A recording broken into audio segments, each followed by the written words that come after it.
అందరికీ నమస్కారం. ఈనాడు నిర్వహిస్తున్న ఈ Telangana engineering, pharmacy, agriculture entrance ఎగ్జామినేషన్కి చివరి నిమిషంలో మిగిలిన 4-5 రోజుల్లో మే 2 నుంచి 5వ తారీఖు నుంచి పరీక్షలు అవుతున్నాయి, ఎంట్రన్స్ ఎగ్జామ్స్ అవుతున్నాయి. ఈ మిగిలిన సమయంలో ఈ సమయాన్ని సరిగ్గా వినియోగించుకొని చక్కగా తయారయ్యి మంచి ర్యాంక్ ఎలా సాధించడం తెలుసుకోవడానికి ఈనాడు వాళ్ళు నిర్వహిస్తున్న ఈ కార్యక్రమానికి మీకు అందరికీ స్వాగతం. ఈ రోజున మన దగ్గర మంచి విద్యావేత్తలు మన ప్యానెల్లో ఉన్నారు. ఒక్కొక్కళ్ళని నేను పరిచయం చేస్తాను. ముందుగా నా పరిచయం, నేను doctor Neelamika Shyam Desai, PhD in Computer Science, working as professor and head of the department Artificial and Intelligence Department in Sri Hindu College of Institute of Engineering and Technology, Ibrahimpatnam, హైదరాబాద్లో. నాకు 30 ఏళ్ళ అనుభవం ఉంది. కంప్యూటర్ సైన్స్ ఇంజనీరింగ్కి, ఇంజనీరింగ్ విభాగాలకు సంబంధించి ఈనాడు ప్రతిభ ద్వారా సమాజానికి నా వంతు కృషి చేశాను. ఎన్నో ఆర్టికల్స్ రాశాను. దానివల్ల చాలామంది లబ్ధి పొందారని మేము అనుకుంటున్నాము. ఈ అవకాశం ఇచ్చిన ఈనాడుకు నేను ప్రత్యేక అభినందనలు తెలుపుకుంటున్నాను. అలాగే నాతో పాటు మొట్టమొదటిగా జాలాది పద్మశ్రీ గారు ఉన్నారు.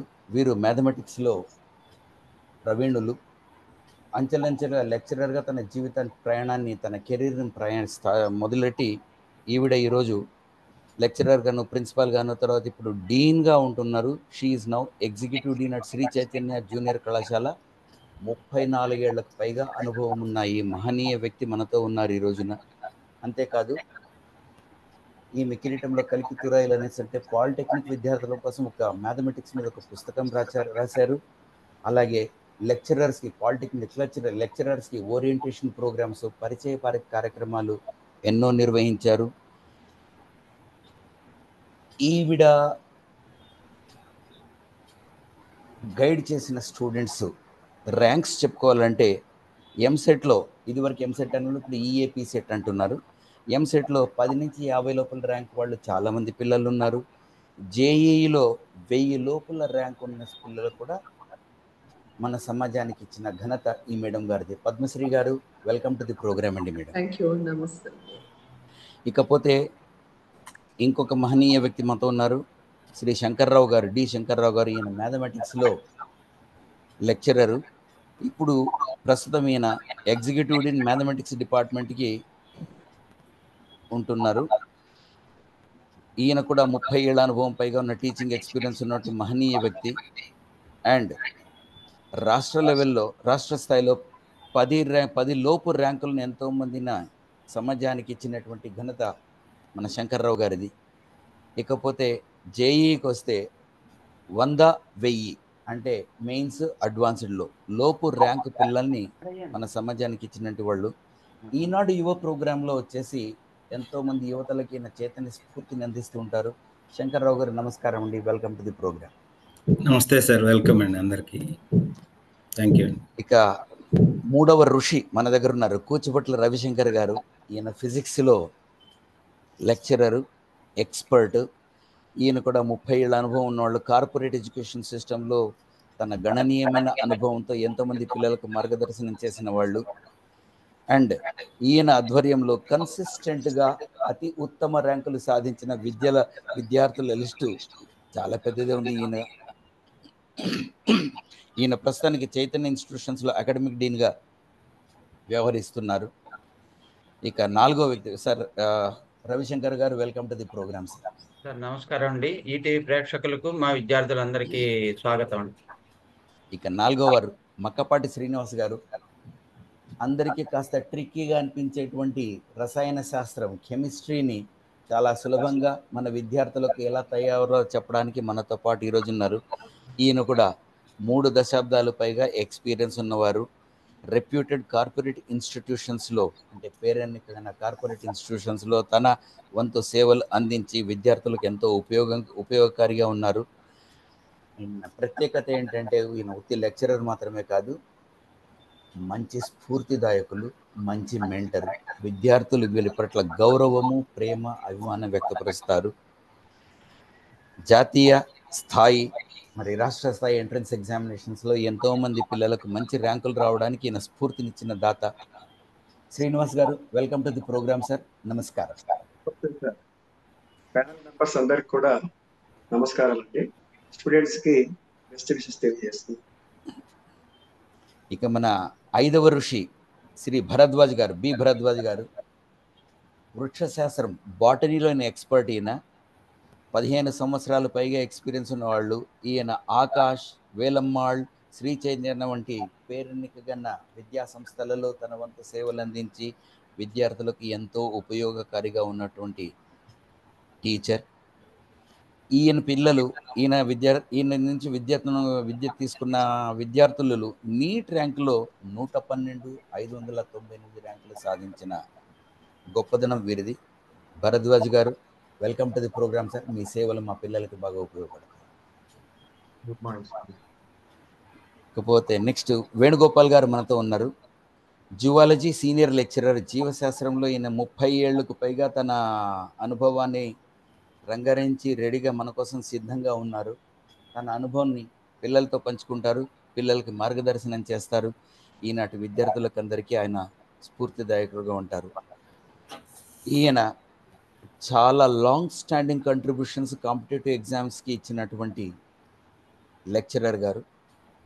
వీళ్ళందరినీ లెక్చరర్ అని చిన్న పదం, దానికన్నా గురువులు అనడం కరెక్ట్ అయిన పదం. సో వేణుగోపాల్ గారు, వెల్కమ్ టు ది ప్రోగ్రామ్ అండి. థ్యాంక్ యూ అండి. Thank you. ఇకపోతే మన 7వ ఋషి వాసుదేవరెడ్డి గారు, కెమిస్ట్రీ లెక్చరర్. ఈయన అగ్రికల్చర్ అండ్ ఫార్మసీ సెక్షన్స్కి చాలా సేవలు అందించారు. ప్రత్యేకించి ఈయన విశేష అనుభవం ఆ రంగాల వాళ్ళకి, విద్యార్థులకు చాలా ఉపయోగపడుతుంది. 30 ఏళ్లకు పైగా టీచింగ్ అనుభవం ఉన్నటువంటి వ్యక్తి వీరు. ఇదివరకు సంస్థలు అంటే బెంగళూరులోని దీక్ష అనే సంస్థకు డీన్గాను వ్యవహరించారు. హెచ్ఓడి కెమిస్ట్రీగా ఉన్నారు. ఈయన స్టూడెంట్స్, ఈ టీచర్ గారు, ఈ గురువు గారి స్టూడెంట్స్ నీట్లో 9వ ర్యాంకు, ఐఐటిలో 138వ ర్యాంకు, ఐఐటిలో 164వ ర్యాంకు సంపాదించిన ఘనత వీరిది. కన్నడ టీవీ ఛానల్స్లోను, మా టీవీ ఛానల్స్లోను, మా టీవీ వాళ్ళ కన్నడ ఛానల్స్లోను ఈయన విద్యారంగానికి సంబంధించి విద్యార్థుల నుంచి ఎన్నో కార్యక్రమాలు నిర్వహించిన వారు. Vasudeva Reddy garu, welcome to the programme sir. Eenadu Pratibha ప్రేక్షకులందరికీ నమస్కారాలు. అయితే మన కార్యక్రమం మొదలు పెట్టడానికి ముందు ఈ ఏపీ సెట్ మారిన పద్ధతి ఏముంది, కొత్తగా ఏమన్నా మార్పులు చేర్పులు ఏమన్నా ఉన్నాయా అని, ఆ తర్వాత ఓవరాల్ ఎగ్జామినేషన్ స్ట్రక్చర్ ఎలా ఉంటుంది, ఏ విభాగానికి ఎంత ఉంటుంది, ఒక పరిచయం, అవగాహన ఏర్పరచడానికి పద్మశ్రీ గారిని రిక్వెస్ట్ చేస్తున్నాను. మేడం పద్మశ్రీ గారు, కాస్త ఈ ఎంసెట్ గురించి, ఈ ఏపీ సెట్ గురించి పరిచయము, సబ్జెక్టుల విభాగం ఎలా ఉంటుంది, స్ట్రక్చర్ ఆఫ్ ఎగ్జామినేషన్ ఎలా ఉంటుంది, ప్యాటర్న్ ఎలా ఉంటుంది, అలాగే కొన్ని స్ట్రెస్ అంటే ఒత్తిడికి సంబంధించిన విషయాలు మీరు మన పిల్లలతో పంచుకుంటే బాగుంటుంది. థ్యాంక్ యూ అండి. ఇప్పుడు ఈఏపీ సెట్లో మనకి మేజర్గా engineering, agriculture, pharmacy, common entrance test. ఇంతకుముందు మనకి మెడిసిన్ కూడా దీంట్లో ఉండేది. ఇప్పుడు ఆ మెడిసిన్ లేకుండా ఈ అగ్రికల్చర్ అండ్ ఫార్మసీ అన్నది మేజర్గా బైపీసీ స్టూడెంట్స్కి ఉంది. ఈ ఈఏపీ సెట్ ద్వారా స్టూడెంట్స్ ఇంజనీరింగ్తో పాటు ఇంకా వాళ్ళు జాయిన్ అవ్వగలిగే కోర్సులు చాలా ఉంటాయి. ఏంటేంటవి అంటే biotechnology, biodiversity, food technology, B Pharmacy, Pharm D, ఇవి ఎంపీసీ స్టూడెంట్స్ జాయిన్ అవ్వచ్చు. అలాగే BiPC students BSc forestry, BSc fisheries, BSc horticulture, BSc agriculture, biotechnology, Pharm D and also BSc నర్సింగ్లో చేరడానికి కూడా ఈ కోర్సు ఉపయోగపడతాయి. ఈ ఎంట్రన్స్ ఎగ్జామ్ ఈ ఎంట్రన్స్ ఎగ్జామ్ నుంచే వీళ్ళు ఈ సీట్లన్నింటిలోకి జాయిన్ అవ్వడానికి ఉంటుంది. ఇప్పుడు స్టూడెంట్ ఎగ్జామ్ దీనికి వచ్చేసరికి మ్యాథ్స్ ఎంపీసీ స్టూడెంట్స్కి 80 క్వశ్చన్స్ ఇన్ మ్యాథ్స్ ఉంటాయి, 40 ఫిజిక్స్ క్వశ్చన్స్ ఉంటాయి, 40 కెమిస్ట్రీ క్వశ్చన్స్ ఉంటాయి. ఎక్కడ నెగిటివ్ మార్కింగ్ ఉండదు. మనం ప్యాటర్న్స్ కనుక చూసుకుంటే ఇంతకు ముందుకి ఇప్పటికీ తేడా ఏమన్నా ఉంది అని అంటే, ఈ ఆన్లైన్ ఎగ్జామినేషన్ వచ్చిన తర్వాత క్వశ్చన్స్ కొద్దిగా లెందీ అయినాయి, పర్టికులర్గా మ్యాథ్స్లో. అదర్వైజ్ ఇంకా మిగిలినంతా దాదాపుగా యాస్టీస్గా పాత దానిలోనే ఉంది. ఇది ఇప్పుడు స్టూడెంట్ చూడాల్సింది ఈ ఆన్లైన్ ఎగ్జామ్లో ఈ మొత్తం ఎంపీసీ స్టూడెంట్ ఈఏపీ సెట్ ద్వారా మ్యాథ్స్లో కనీసం ఒక 40 మార్కులు, ఫిజిక్స్ కెమిస్ట్రీలో కలిపి ఒక 40 మార్కులు యావరేజ్లో తెచ్చుకోగలిగితే మంచి ర్యాంక్, మంచి స్కోర్ రావడానికి అవకాశం ఉంటుంది, మంచి కాలేజెస్లో సీట్ వస్తుంది. అదే బైపీసీ పిల్లలు అయితే వాళ్ళకి botany 40 marks, zoology 40 questions, physics chemistry కూడా 40 క్వశ్చన్స్ ఉంటాయి. ఈ మొత్తంలో ఈ 80 + 80 160 క్వశ్చన్స్లో వాళ్ళు దాదాపుగా 110 మార్క్స్ మినిమంగా స్కోర్ చేసుకోవాలి. అది ఎంపీసీ పిల్లలకి 80+లో ఉండాలి, వీళ్ళు కనీసం 110+లో ఉంటే వాళ్ళు ఏదో ఒక దాంట్లో సీట్ రావడానికి ఉంటుంది. ఇక లాస్ట్ మినిట్ ప్రిపరేషన్ అంటూ మనం చూసుకుంటే స్టూడెంట్ ఇప్పుడు చేయాల్సింది ఏంటి అని అంటే ఉన్న టైం చాలా తక్కువ.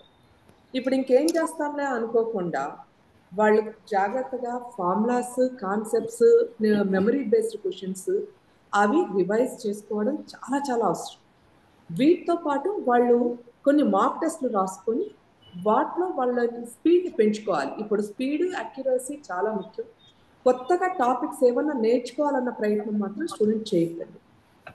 వాళ్ళకి తెలిసిన వాటిని ఎక్కువగా ఫోకస్ చేయడం బెటర్. ప్లస్ ఇంకోటి ఏంటంటే మొన్నే సెకండ్ ఇయర్ ఎగ్జామ్స్ రాశారు కాబట్టి సెకండ్ ఇయర్ టాపిక్స్ మీద ఇంకాస్త ఎక్కువ ఫోకస్ పెట్టుకుంటే వాళ్ళకి కొంత అడ్వాంటేజ్ ఉంటుంది.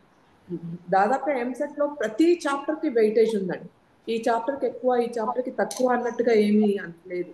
ఆల్మోస్ట్ ప్రతి చాప్టర్ని నూక్ అండ్ కార్నర్స్ ప్రతి దాన్ని టచ్ చేస్తారు. అందుకని సెకండ్ ఇయర్ ఓన్లీ ప్రిపేర్ అయ్యి ఉన్నా కూడా స్టూడెంట్కి 50% మార్క్స్ రావడం అనేది పెద్ద కష్టం కాదు. అందుకని సెకండ్ ఇయర్ వాటి మీద కూడా స్టూడెంట్ ఒకవేళ ఇప్పటిదాకా పెద్దగా ప్రిపరేషన్ చేసుకోకుండా ఉంటే ఇప్పుడు సెకండ్ ఇయర్ ఫార్ములాస్, కాన్సెప్ట్స్ అవన్నీ రివైజ్ చేసుకొని వాటికి సంబంధించిన పార్ట్ టెస్ట్లు అవి రాసుకుంటూ వాటిని కవర్ చేసుకోవడానికి ప్రయత్నించాలి. లేదు ఆల్రెడీ బాగానే ప్రిపేర్ అయ్యాం మేము అనుకుంటే మాత్రం అన్ని మొత్తం first year second year topics అన్నిట్లో కూడా వాళ్ళు బేసిక్గా ఉన్న ఫార్ములాస్, కాన్సెప్ట్స్ అవన్నీ రివైజ్ చేసుకుంటూ పీవైక్యూస్, మాక్ టెస్ట్లు అటెండ్ అయితే కొంత అడ్వాంటేజ్ ఉంటుంది. ఓకే, ఇప్పుడు ఇందాక ఒక మాట అన్నారు మీరు, మీ ఎంపీసీ వాళ్ళకైతే 80 మార్క్స్ ప్లస్, బైపీసీ వాళ్ళకే 110+ వస్తే బాగుంటుంది, ఒక మంచి కాలేజ్ అనిస్తుంది, మంచి కాలేజీలో వచ్చే ఛాన్స్ ఉంటుంది. అవునండి. చాలా ఇంకో అతి ముఖ్యమైన విషయం మీకు చెప్పింది ఏంటంటే నార్మల్గా ఇప్పుడు ఏంటంటే మన ఇంజనీరింగ్ ఎంట్రన్స్ అనేది ఇంజనీరింగ్, మెడిసిన్ ఈ రెండుకే అంటే గుర్రం కళ్ళకి గంతలు కట్టినట్టు మనకి ఇలా మూస విధానం అవుతుంది. అందులోనూ ఇంజనీరింగ్ అనే కంప్యూటర్ సైన్స్ తప్ప ఇంకేది లేదు ప్రపంచం లేదన్న వాళ్ళకి nursing, food technology, leather technology లాంటి ఆల్టర్నేటివ్ ఇన్ డిమాండ్ కోర్సెస్ ఉన్నాయి. వీటిలో కూడా కెరీర్ చాలా బాగుంటుంది అని చెప్పి చాలా మంచి విషయాలను చెప్పారు మీరు. అంటే మన విద్యార్థులు తెలుసుకోవాల్సింది ఏంటంటే ఇంజనీరింగ్ అంటే కంప్యూటర్ సైన్స్, ఎలక్ట్రానిక్స్, ఎలక్ట్రికల్ మాత్రమే కాదు, ఇంకా అదర్ ప్రొఫెషనల్ కోర్సెస్ చాలా ఉన్నాయి. దేశ పురోగతికి తమ వంతు కృషి చేయడానికి చాలా బాగుంటుంది. చాలా చక్కగా చెప్పారండి sir. Thank you very much అండి సార్. శ్రీనివాసరావు గారు, ఇప్పుడు 80 క్వశ్చన్స్ ఇన్ మ్యాథమెటిక్స్ ఉంటాయి, 40 క్వశ్చన్స్ ఫిజిక్స్, టోటల్ 160 మార్క్స్ ఉంటాయి. మ్యాథమెటిక్స్లో ఫస్ట్ ఇయర్కి వెయిటేజ్ ఎంత ఉంటుంది, సెకండ్ ఇయర్కి వెయిటేజ్ ఎంత ఉంటుంది? ఈ చివరి నిమిషంలో మ్యాథమెటిక్స్లో ఒక ఫార్ములాస్ గుర్తుపెట్టుకోవడానికి చేయాల్సిన విద్యార్థులు చేయాల్సిన అంటే ఫార్ములాస్ అనేది ఆ క్షణాన్ని ఎగ్జామ్ హాల్లో కూర్చొని దీనికి ఏదో ఫార్ములా ఉందని బుర్రగొక్కునే పని అవసరం కాకుండా ఏ విధంగా చేస్తే వీళ్ళు ఫార్ములాస్ చక్కగా గుర్తుంటే క్వశ్చన్ చూడగానే ఫార్ములా గుర్తొచ్చే ట్రిక్ ఏదన్నా ఉంటే చెప్పండి. అలాగే శంకర్రావు గారు మీకు నమస్తే sir. Welcome to all the students.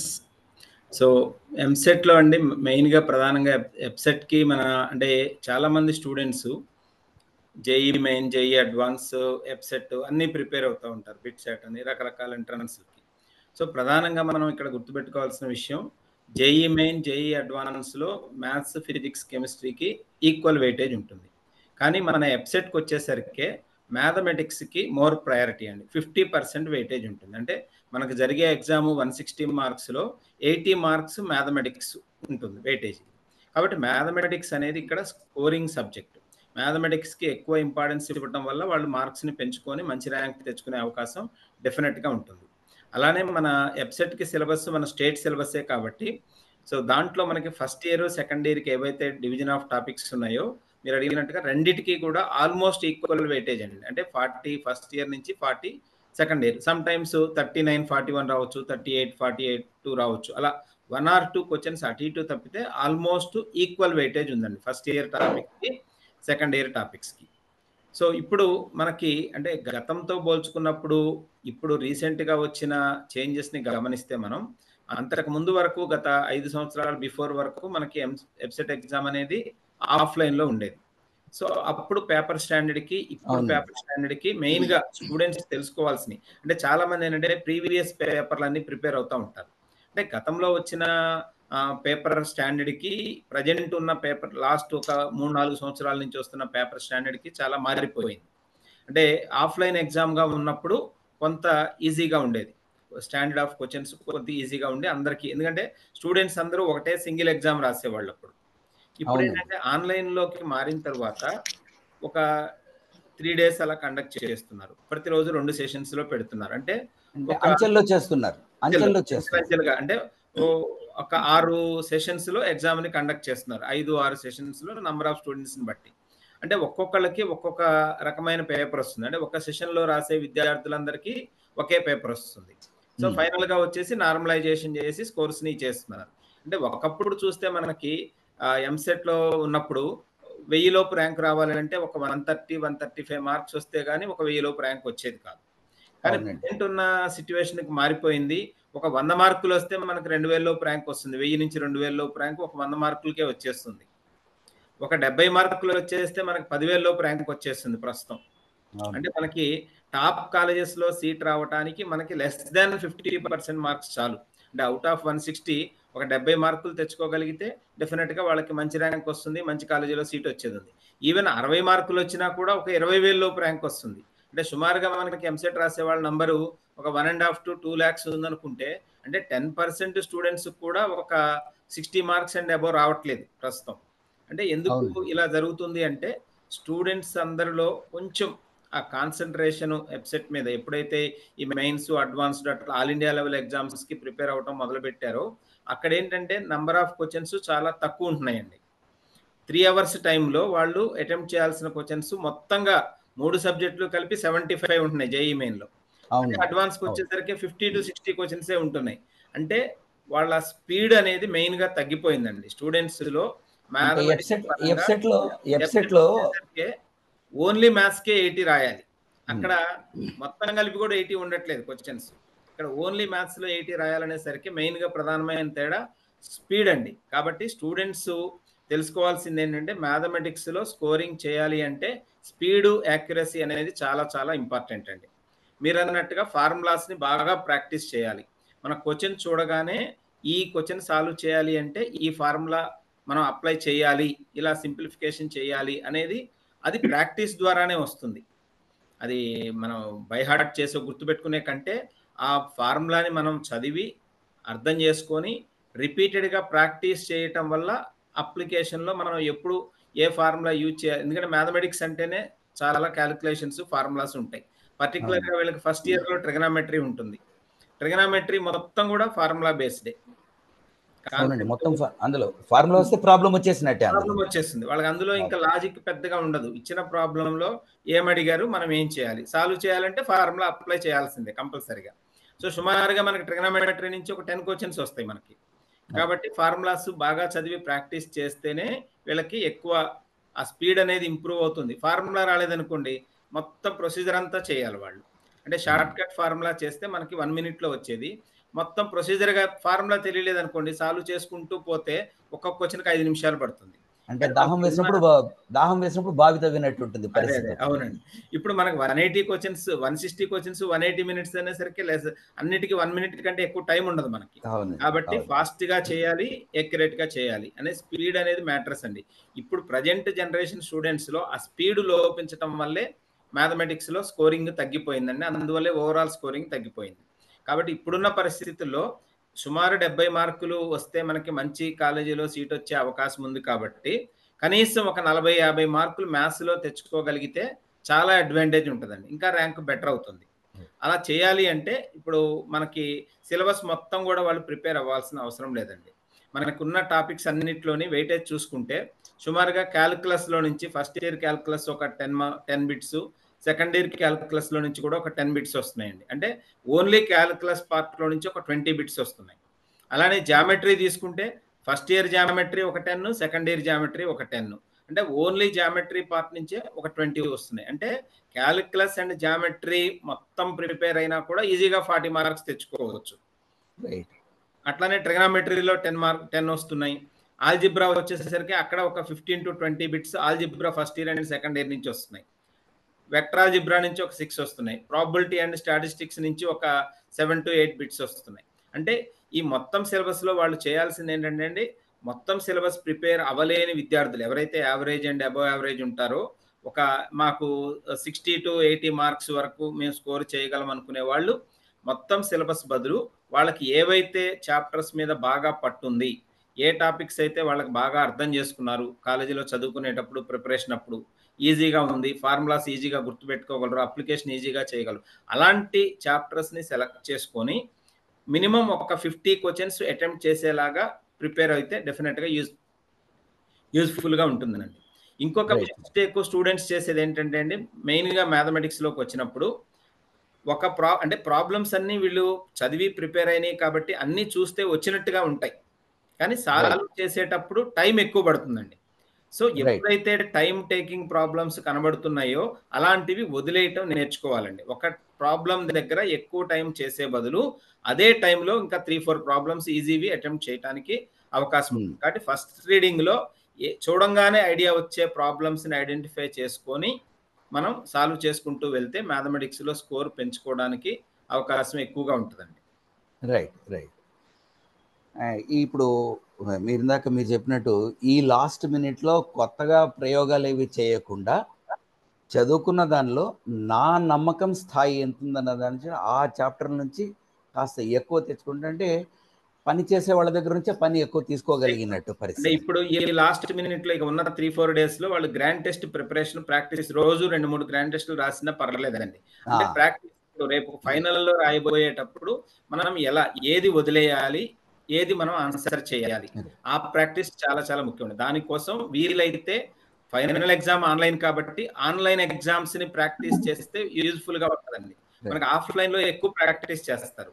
అక్కడ ఏమవుతుందంటే పేపర్ మొత్తం మన కళ్ళ ముందు కనబడుతుంది, ఏది వదిలేయాలి ఏది అనేది కనబడుతుంది, ఈజీగా డిసైడ్ చేసుకుంటారు. కానీ ఆన్లైన్ లోకి వచ్చేసరికి ఒక క్వశ్చన్ తర్వాతే ఒక క్వశ్చన్ మనకు కనబడుతుంది, నెక్స్ట్ అన్నప్పుడే ఇంకో క్వశ్చన్ వస్తుంది, ఆ నెక్స్ట్ ఏముంది అనేది మనకు ముందు తెలియదు. కాబట్టి ఆన్లైన్ లో ప్రాక్టీస్ చేస్తే మోర్ ప్రాక్టీసు, ఏది వదిలేయాలి ఏది ఆన్సర్ చేయాలి, టైం మేనేజ్మెంట్ ఎలా చేసుకోవాలి, మ్యాథమెటిక్స్ కి ఎంత టైం కేటాయించాలి. జనరల్ గా మనం స్టూడెంట్స్ కి అడ్వైజ్ చేసేదండి, ఉన్న 3 సబ్జెక్ట్స్ లో కెమిస్ట్రీ కొంచెం థియరిటికల్ ఉంటుంది, కంపారిటివ్లీ మూడిట్లో కొద్దిగా ఈజీ టాపిక్ కాబట్టి ఫస్ట్ కెమిస్ట్రీ స్టార్ట్ చేయమంటాం. సో అదొక 40-45 మినిట్స్ 50 మినిట్స్ లోపు కెమిస్ట్రీ ఆన్సర్ చేయొచ్చు. సో క్వశ్చన్స్ ఉంటాయి కాబట్టి టైం సేవ్ చేసుకోవచ్చు. కొన్ని క్యాలిక్యులేషన్ లేకుండా థియరిటికల్ కూడా ఉంటాయి కాబట్టి తక్కువ టైం తీసుకుంటాయి. సో మ్యాథమెటిక్స్ కి వచ్చేసరికి 1 hour 15 minutes నుంచి 1.5 hour టైం అయితే కంపల్సరీగా అలాట్ చేయాల్సి ఉంటుందండి. సో అట్లానే ఫిజిక్స్ కి వచ్చేసరికి 50 to 1 hour టైం అయినా మినిమం 50 minutes నుంచి 1 hour అలాట్ చేయాలి. సో ఈ టైం మేనేజ్మెంట్ చాలా మంది తెలియక ఒక మ్యాథమెటిక్స్ దగ్గరే 2 గంటలు టైం వేస్ట్ చేసేస్తారు. ఆ ఫిజిక్స్ కెమిస్ట్రీలో ఉన్న ఈజీ క్వశ్చన్స్ కూడా అటెంప్ట్ చేసే టైం వాళ్ళకు ఉండదండి.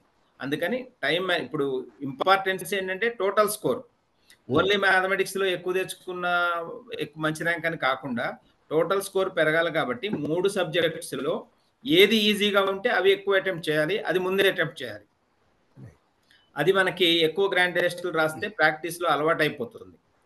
కొంతమంది ఏంటంటే వాళ్ళకి మ్యాథమెటిక్స్ బాగా ఇష్టం, సో కంప్లీట్ టైం మ్యాథమెటిక్స్ మీద ఫోకస్ చేశారనుకోండి, అందులో ఒక 40 వచ్చినా ఉపయోగం ఉండదు, 50 వచ్చినా ఉపయోగం ఉండదు, అదర్ సబ్జెక్ట్స్ కూడా యాడ్ అయితేనే టోటల్ స్కోర్ పెరుగుతుంది. సో అది టైం మేనేజ్మెంట్, సబ్జెక్ట్ ఆర్డర్ అనేది మాత్రం ఈ ప్రాక్టీస్ లో వాళ్ళు బాగా నేర్చుకోవాలండి. వీలైతే అందరూ కూడా ఆన్లైన్ ఎగ్జామ్స్ గ్రాండ్ టెస్ట్లు రాయటం అనేది ప్రిఫరబుల్.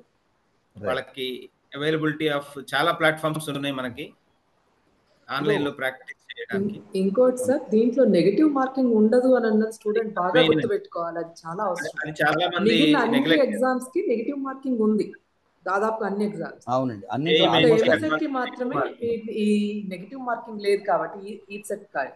అందుకని అన్ని క్వశ్చన్స్ ఆన్సర్ చేయడానికి హై ప్రయారిటీ ఇచ్చుకోవాలి. అయితే ముందు మనకి వచ్చినవన్నీ సాల్వ్ చేసిన తర్వాత మిగతా వాటికి మిగతా వాటిని కూడా ఆన్సర్ చేస్తాం. అంటే కరెక్ట్. మనకి బెస్ట్ ఆఫ్ ద టూ ఈ రెండింటిలో డౌట్ ఉంది అనుకోండి, ఏదో ఒక దానికి వెళ్ళొచ్చు. అంటే వస్తే మార్క్స్ యాడ్ అవుతాయి, లేకపోతే నష్టమైతే ఉండదు కాబట్టి. సో నెగిటివ్ మార్కింగ్ లేదు కాబట్టి అన్ని క్వశ్చన్స్ 160కి 160 అవుట్ ఆఫ్ ఆన్సర్ చేయటం అనేది బెస్ట్ పద్ధతి అండి. అవును. అంటే ఒకటి ఒక క్వశ్చన్ ఉంది, ఇదే సందర్భంలో మీరు ఉన్నారు కాబట్టి. మ్యాథ్స్లో ఇంపార్టెంట్ చాప్టర్స్ ఏ ఉన్నాయి 40+ మార్క్స్ రావడానికి ఒక భావన అనే అమ్మాయి అడుగుతోంది. ఇప్పుడు అదేనండి, ఇప్పుడు మ్యాథమెటిక్స్ లో ఇంపార్టెంట్ ఇది కాదు అని చెప్పలేము, ఎందుకంటే అన్నిటికీ వెయిటేజ్ ఉన్నాయి. ఇప్పుడు కొంతమందికి జామెట్రీలో బాగా వాళ్ళు ఈజీగా ఫీల్ అవుతారు. అంటే ఒక ప్రశ్న అండి, ఒక ప్రశ్న. ఇప్పుడు ఎంసెట్లో మ్యాథమెటిక్స్లో ఉన్న ఫస్ట్ ఇయర్ సెకండ్ ఇయర్ అన్ని చాప్టర్ నుంచి ఈక్వల్ నెంబర్ ఆఫ్ క్వశ్చన్స్ ఉంటాయి. కొన్నింట్లో ఒక రెండు అంటే హిస్టారికల్గా చూసినా కూడా ఈ చాప్టర్స్ నుంచి ఎక్కువ వస్తున్న ఒక ప్యాటర్న్ చెప్పగలమా మనం పిల్లలకి? ఉంటుందండి. ఇప్పుడు ప్రాబబిలిటీలో నుంచి మనకు ఒక 5 to 7 క్వశ్చన్స్ వస్తాయండి, ప్రాబబిలిటీ ర్యాండమ్ వేరియబుల్ వచ్చేసి. సో అది కంపారిటివ్లీ కొంతమందికి ఈజీగా ఉంటుంది, కొంతమందికి టఫ్గా ఉంటుంది. సో వెక్టర్ ఆల్జీబ్రా అనేది ఈజీ టాపిక్ అండి, అది 6 క్వశ్చన్స్ వస్తాయి. మనకి 3D జామెట్రీ తక్కువ సిలబస్ ఉంది, ఈజీగా ఉంటాయి కొన్ని క్వశ్చన్స్. సో అందులో నుంచి మనకు ఒక 3 to 4 క్వశ్చన్స్ వస్తాయి. ఇప్పుడు మ్యాట్రిసెస్ చాప్టర్ ఉందండి, అది ఈజీగా ఉంటుంది. సో మ్యాట్రిసెస్ చాప్టర్ నుంచి మనకు ఒక 3 to 4 క్వశ్చన్స్ వస్తాయి. సో అట్లానే లిమిట్స్, తర్వాత ఇంటిగ్రేషన్, వీటిలో నుంచి కూడా ఒక 4-5 క్వశ్చన్స్ వస్తాయి. సో అట్లానే ట్రిగనోమెట్రీకి వచ్చేసరికి ప్రాపర్టీస్ ఆఫ్ ట్రయాంగిల్ అనే చాప్టర్ నుంచి కొంచెం 3 క్వశ్చన్స్ అట్లా రావడానికి అవకాశం ఉందండి. అంటే కనీసం హాఫ్ ఆఫ్ ది సిలబస్ లో చాలా బాగా ఉంటాయి, తెచ్చుకునే ఛాన్సెస్ బాగుంటాయి. అట్లా ఇవి సెలెక్ట్ చేసుకొని ఒక్కొక్క, అంటే తర్వాత మనం ఆ పీడిఎఫ్ కూడా నేను షేర్ చేస్తానండి, మన వాళ్ళు వెబ్సైట్ లో పెడతారు.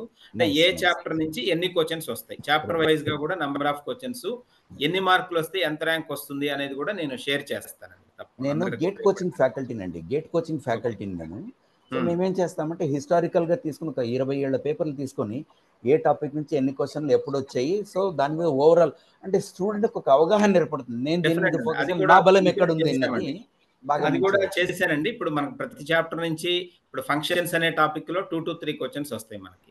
అట్లా each and every topic first year and second year లో topic wise number of questions expected, ఇందులో +or-1 అట్లా ఉండొచ్చు అండి. ఇప్పుడు ఒకసారి 4 వచ్చినాయి, నెక్స్ట్ ఇయర్ 3 రావచ్చు, లేదా 5 రావచ్చు. అంటే ఇది అటు ఇటు అవుతుంటాయి. సుమారుగా 90% అదే ప్యాటర్న్ లో వస్తాయండి. సో ఆ ఫైల్ అనేది షేర్ చేస్తాను, మనం డిస్ప్లే చేయొచ్చు మన వెబ్సైట్ లో అందరికి. Nice nice sir, thank you very much sir. Sir Ravishankar గారు, సార్ ఫిజిక్స్ లో థియరీ క్వశ్చన్స్ అంటే స్ట్రైట్గా ఆన్సర్ చేయగలిగిన క్వశ్చన్స్, లేకపోతే ప్రాబ్లమ్ బేస్డ్ క్వశ్చన్స్ రెండు కలగపులగంగా వస్తుంటాయి. మ్యాథ్స్ అయితే మోస్ట్లీ చేయవలసినవి ఉంటాయి, చూసి ఆన్సర్ చేయగలిగిన తక్కువ ఉంటుంది. ఫిజిక్స్లో ఆ స్కోప్ ఉంటుంది.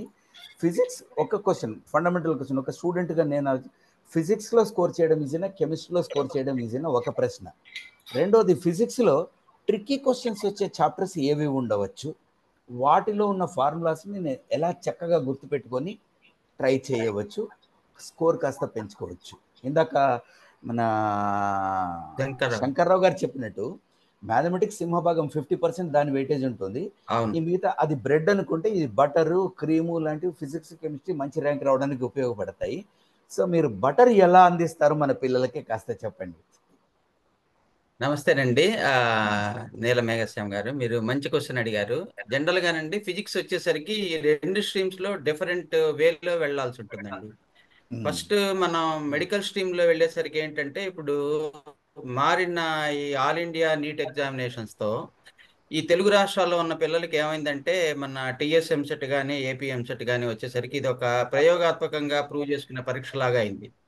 First all India NEET exam వచ్చినప్పుడు అండి, ఈ 2 రాష్ట్రాల్లో ఉన్నటువంటి మెరిట్ పిల్లలు తక్కువ ఇంట్రెస్ట్ చూపించారు. ఎందుకంటే ఎంబీబీఎస్ సీట్లు దీని మీద ఇవ్వట్లేదు కదా అని చెప్పి ఆల్మోస్ట్ అతి తక్కువ నంబర్లో అటెండెన్స్ వచ్చింది. ఆ తర్వాత ఏం జరిగిందంటే, వీటి తర్వాత నీట్ ఎగ్జామ్ వచ్చి ఉండేసరికి ఏంటంటే, జనరల్గా ఏంటంటే మెడికల్ స్ట్రీమ్లో మనకి సీట్ డిసైడింగ్ ఫ్యాక్టర్ ఏమవుతుందంటే ఆల్మోస్ట్ ఫిజిక్సే అవుతుంది. Because biology majority of the students ఎవరైతే ఆబ్జెక్టివ్ ప్రిపేర్ అయ్యారో వాళ్ళు కంఫర్టబుల్గా రీచ్ అవుతారు biology marks, both botany and zoology వచ్చేసరికి.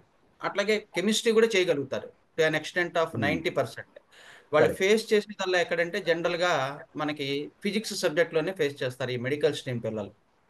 ఇదేంటంటే మీరు ఇప్పుడు మీరు ప్రీవియస్ నెంబర్ ఆఫ్ ఇయర్స్కి వెళ్తున్నారు. అసలు ఆ నెంబర్ ఆఫ్ ఇయర్స్ వెళ్ళక్కర్లేదండి. ఈ ఆబ్జెక్టివ్ ఎగ్జామినేషన్ ప్యాటర్న్ పర్టికులర్గా బిఫోర్ కోవిడ్ ఆఫ్టర్ కోవిడ్గా మారిపోయింది. ఎందుకంటే టోటల్ ఆన్లైన్ ఎగ్జామినేషన్ జరుగుతున్నాయి. Morning session, evening session, minimum 3 days జరిగేసరికి 6 question papers for each year వచ్చేస్తున్నాయి. దాంతో ఒక విధంగా ఫిజిక్స్ కూడా స్కోరింగ్ సబ్జెక్ట్ అయిపోయింది. యాక్చువల్గా mathematics is not a scoring subject. A objective పరీక్ష చూసినా సరే లాస్ట్ 5 years నుంచి కనుక చూస్తుంటే మనం ఒక ఎంసెట్ ఎగ్జామ్ లేదు మెయిన్స్ అయినా ఇంకేదన్నా పిల్లలు రాసే ఆబ్జెక్టివ్ పరీక్ష మ్యాథమెటిక్స్ టఫ్ పరీక్షలు జరిగినప్పుడు ఫిజిక్స్ కు ఉండేది ఆ పేరు. ఇవాళ అది మ్యాథమెటిక్స్ ట్రాన్స్ఫర్ అయిపోయింది. ఒక ఎగ్జామ్స్ అయినా ఒక మెయిన్స్ అయినా ఈవెన్ ఎంసెట్ కూడా అన్నిట్లోకి టఫ్ మ్యాథ్స్ పేపర్లే ఇస్తా ఉన్నారు. ఈ ప్రీవియస్ క్వశ్చన్స్ పేపర్స్కి వెళ్ళేసరికి నేనేం చెప్తానంటే మన మెడికల్ స్ట్రీమ్ ఉన్నటువంటి పిల్లలకు ఫిజిక్స్ వీళ్ళు ఏం చేస్తున్నారంటే దీన్ని చాలా సీరియస్గా రాస్తూ ఫిజిక్స్లో వాళ్ళకు ఉన్నటువంటి సామర్థ్యాన్ని పరీక్షించుకుని అందులో వాళ్ళు ఐడెంటిఫై చేసినటువంటి లోపాలు ఒక 1 or 2 days లోపలే వాళ్ళకి ఓఎంఆర్ షీట్లు పెడుతున్నారు కాబట్టి they are rectifying their difficulties which they have faced in the EAMCET examination. ఎందుకంటే ఇందాక నా పద్మశ్రీ మేడం గారు చెప్పినట్టు ఇవాళ ఎంబీబీఎస్ తప్ప ఫుడ్ టెక్నాలజీ అని అట్లాగే హార్టికల్చర్ అని అగ్రికల్చరల్ బిఎస్సి అని ఈ సీట్స్కి మారిపోవడంతో ఎంబీబీఎస్కి ఇంపార్టెన్స్ తగ్గింది. దాంతో ఏం జరుగుతుందంటే సార్ జనరల్గా ఈ ఫిజిక్స్ సబ్జెక్ట్లో మనకి వెయిటేజ్ పార్ట్ తీసుకుంటే 1 or 2 marks అటు ఇటే 21 లేదా 19 అనేది నంబర్ ఉంటుంది. ఒకవేళ 21 ఫస్ట్ ఇయర్ ఇస్తే 19 సెకండ్ ఇయర్, లేదంటే రివర్స్లో వెళ్తుంది. 19 కనుక మనకి ఫస్ట్ ఇయర్ మీద ఇస్తే 21 సెకండ్ ఇయర్ వస్తాయి. జనరల్గా సార్ మనకి ఫిజిక్స్లో ఏంటంటే ఫస్ట్ ఇయర్ వచ్చేసరికి బాగా అప్లికేషన్ పార్ట్ ఎక్కువ ఉంటుందండి. ఫిజిక్స్లో మనకి ఏ ఆబ్జెక్టివ్ పరీక్ష చూసినా ఈ మెకానిక్స్ కానీ టోటల్ మెకానిక్స్ అట్లాగే థర్మోడైనమిక్స్ అంటే హీట్, ఎలాస్టిసిటీ, ఇవన్నీ కూడా మనకి ప్రాబ్లమ్స్ అడగడానికి స్కోప్ ఉన్న చాప్టర్స్ బాగా ప్రాబ్లమ్స్ అడుగుతారు. అండ్ మోర్ ఓవర్ వాటి యొక్క లెవెల్ కూడా డెప్త్ ఎక్కువ వెళ్తుంది. నాలెడ్జ్, అండర్స్టాండింగ్, స్కిల్ కన్నా కూడా అప్లికేషన్ ఓరియంటెడ్ మీదే ఉంటుంది. ఆ రేంజ్కి వెళ్ళేసరికి ఏంటంటే మన తెలుగు రాష్ట్రాల్లో ఉన్న పిల్లలు క్యాలిక్యులస్ పార్ట్కి సంబంధించినటువంటి అప్లికేషన్ పార్ట్ మీద అంత డెప్త్ గా వెళ్ళలేరు. పర్టికులర్ గా మెడికల్ స్ట్రీమ్ లో ఉండేటువంటి పిల్లలు జనరల్ గా ఏంటంటే సెకండ్ ఇయర్ మీద ఇందాక పద్మశ్రీ మేడం గారు చెప్పినట్టు వాడు ఆల్రెడీ టచ్ లో ఉంటాడు. బోర్డ్ ఎగ్జామినేషన్ తరోగా రాసి సెకండ్ ఇయర్ వచ్చే చాప్టర్స్ ఏముంటాయంటే సార్ మన తెలుగు రాష్ట్రాల్లో జనరల్ గా కరెంట్ ఎలక్ట్రిసిటీ, స్టాటిక్ ఎలక్ట్రిసిటీ, తర్వాత modern physics, magnetism, waves and optics అంటే లైట్, ఈ చాప్టర్స్ ఉంటాయి. ఇవి ఆల్మోస్ట్ స్కోరింగ్ టాపిక్స్ అండి. మనకి 19 నుంచి 21 మార్క్స్ దాకా వెయిటేజ్ ఉంటుంది సెకండ్ ఇయర్. దీంట్లో పిల్లలు కొంచెం ఈ స్టాటిక్ ఎలక్ట్రిసిటీ, కరెంట్ ఎలక్ట్రిసిటీ వాళ్ళు కనుక సర్క్యూట్ డయాగ్రమ్స్ మీద పర్ఫెక్ట్ గా ఉండి ఈ ఓమ్స్ లా, ఫారడేస్ లా, ఆంపియర్స్ లా, అట్లాగే సోలెనాయిడ్, ఇవన్నీ మ్యాగ్నెటిజంకి వచ్చాయి. ఇవన్నీ కనుక వాడు ఫండమెంటల్స్ తరోగా కనుక ఉంటే ఖచ్చితంగా సెకండ్ ఇయర్ లో ఉన్నటువంటి టాపిక్స్ ని చాలా కంఫర్టబుల్ గా ఆన్సర్ చేస్తాడు. And more over second year chapters లో ఇచ్చేటువంటి మెమరీ బేస్డ్ క్వశ్చన్స్ ఇప్పుడు మన న్యూ ప్యాటర్న్ లో సార్ అంటే పాస్ట్ 3 years నుంచి కనుక అబ్జర్వ్ చేస్తే ఒక అవుట్ ఆఫ్ 6 పేపర్స్ అని అనుకుంటే మనకి అంటే 3 days లో 2 sessions లో 6 పేపర్స్ ఉన్నాయి అనుకుంటే 2024 లో మనం కనుక అబ్జర్వ్ చేస్తే sir minimum 3 maximum 6 memory based questions మనకి ఫిజిక్స్ లో వచ్చినాయి. అసలు మెమరీ బేస్డ్ జనరల్ గా ఎక్స్పెక్ట్ చెయ్యం మనం. కరెక్ట్. బట్ ఒక్కొక్క సెషన్ లో అట్లా ఇవ్వడం జరిగింది. ఒక సెషన్ లో 6 కూడా ఇచ్చారు ఆ నెంబర్. అది మనం జనరల్ గా స్టూడెంట్స్ ఎక్స్పెక్ట్ చేయరు. దానికి నేను చెప్పేటువంటి సజెషన్ ఏంటంటే ఈ 2-3 రోజుల్లో మనమే అద్భుతాలు చేయలేము. మనం ఏ చాప్టర్స్ ని మనం కాన్ఫిడెంట్ గా ఉన్నాము ఈ 2 సంవత్సరాల కోర్సెస్ లో అనేది కనుక ఒక అండర్స్టాండింగ్ వస్తే అది ఫస్ట్ ఇయర్ టాపిక్ అయినా సెకండ్ ఇయర్ అయినా దాంట్లో ఉన్నటువంటి fundamentals, formula statements, circuit diagrams, ఇంకేదన్నా సబ్ స్టేట్మెంట్స్, ఇవన్నీ కనుక ఒక దగ్గర రాసుకుని వాటిని బాగా థరోగా చేసుకుంటే ఈ 21 మార్క్స్ తెచ్చుకోవటానికి ఆల్మోస్ట్ ప్రతి స్టూడెంట్ కి కూడా అవకాశం ఉంటుందండి. అది మన మెడికల్ స్ట్రీమ్ లో. Nice nice nice. ఇదే ఫిజిక్స్ ఇంజనీరింగ్ స్ట్రీమ్ కూడా ఇలాగే వర్తిస్తుంది కదా? లేదండి, ఇంజనీరింగ్ స్ట్రీమ్కి వచ్చేసరికి డిఫరెంట్ గా ఉంటుంది. ఎందుకంటే ఇంజనీరింగ్ స్ట్రీమ్ లో వచ్చేసరికి వాడికి మ్యాథమెటిక్స్ అనేది డిసైడింగ్ ఫ్యాక్టర్ అవుతుంది when they score equal number. So మ్యాథమెటిక్స్కి వచ్చేసరికి కొంచెం దూకుడు స్వభావంలో వెళ్లాల్సిందేనండి. Either to get 80 marks or to get 140+. 80 కాకపోతే 79. 80 అదే 80 ఎందుకనంటే సార్ ఇవాళ మ్యాథమెటిక్స్ అనేది 55 ఒక యావరేజ్ మార్క్ గా అయింది బిలో 10,000 ర్యాంకర్కి ఇంజనీరింగ్ స్ట్రీమ్ లో. సో రిమైనింగ్ 25 అనేది they have to score from physics and chemistry. ఈ ఫిజిక్స్ కెమిస్ట్రీలో లాస్ట్ 3 years లో ఇంకా మాట్లాడితే కెమిస్ట్రీ కన్నా స్కోరింగ్ పేపర్ ఫిజిక్సే అవుతుంది. 40 రాలేకపోవచ్చు కానీ 25 to 30 అబోవ్ యావరేజ్ స్టూడెంట్ కూడా ఫిజిక్స్ లో తెచ్చుకోగలుగుతున్నారు. అది ఒక సెకండ్ ఇయర్ టాపిక్ నుంచి కన్ఫైన్డ్ అయి తెచ్చుకుంటున్నారా లేకపోతే ఫస్ట్ ఇయర్ చేసుకుంటున్నాడా అది వాళ్ళ ఇష్టం. దీంట్లో కూడా ఆ రెండిట్లో వస్తేనే వాడు 80 marks కి ల్యాండ్ అవుతాడు ఎందులో ఇంజనీరింగ్ స్ట్రీమ్ లో. వేరే coming to the medical stream ఇక్కడ ఎంబీబీఎస్ సీట్ కట్ ఆఫ్ అనేది లేదు. ఎప్పుడైతే వాడు 120 స్కోర్ కట్ ఆఫ్ కి రావాలో already he will reach from biology and as well as in chemistry. So physics ఏంటంటే వాడి సత్తాని పరీక్షించుకోవడానికి ఇది ఒక ప్రయోగశాలగా అయింది వాడికి. సో ఆ ప్రాసెస్ లో 20 తెచ్చుకోవచ్చు, 15 రావచ్చు, లేదా 25 తెచ్చుకోవచ్చు for seat getting rankers in medical course excluding MBBS. అదే ఇంజనీరింగ్ వచ్చేసరికి ఖచ్చితంగా మనం ఫస్ట్ ఇయర్ టాపిక్స్ లో కూడా కనీసం 5 మార్కులు స్కోర్ చేసినటువంటి చాప్టర్స్ మనం ఎంచుకోవాల్సిందే.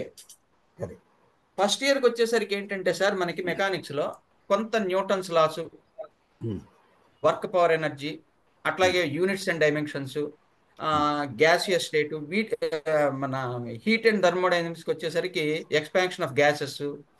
ఈ 5 చాప్టర్స్ లో నుంచి కనుక మనం త్వరగా ఉంటే వాడు మినిమం 6 నుంచి 8 క్వశ్చన్స్ ఆన్సర్ చేసేటువంటి అవకాశం ఉంది.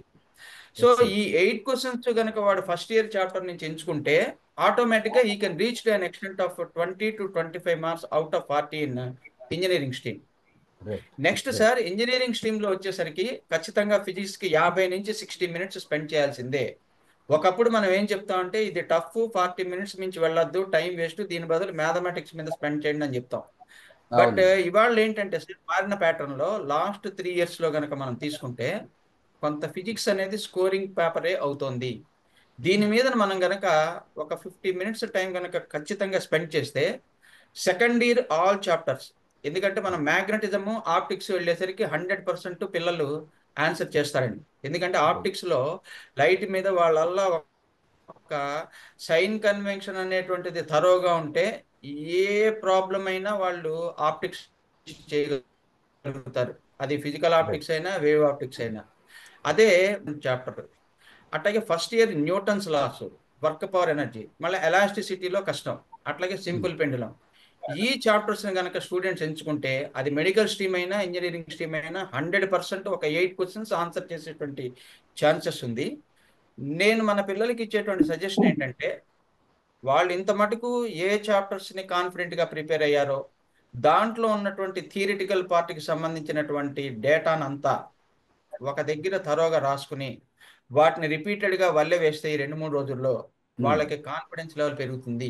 నెంబర్ ఆఫ్ ప్రాబ్లమ్స్ని వాళ్ళ ఫోకస్ చేసుకునే కన్నా 50% ఆఫ్ వాళ్ళు ఒక 12 గంటల ప్రిపరేషన్లో దీనికి కేటాయించి శంకర్రావు గారు అన్నట్టు రిమైనింగ్ 50% ఏదో ఒక ఆన్లైన్ ఎగ్జామ్, డిఫరెంట్ ప్లాట్ఫామ్స్ ఉన్నాయి, లేటెస్ట్ అయినా సరే, లేదా లాస్ట్ 3 ఏళ్లలో మనకి ఒక 20 పేపర్లు దొరుకుతాయి.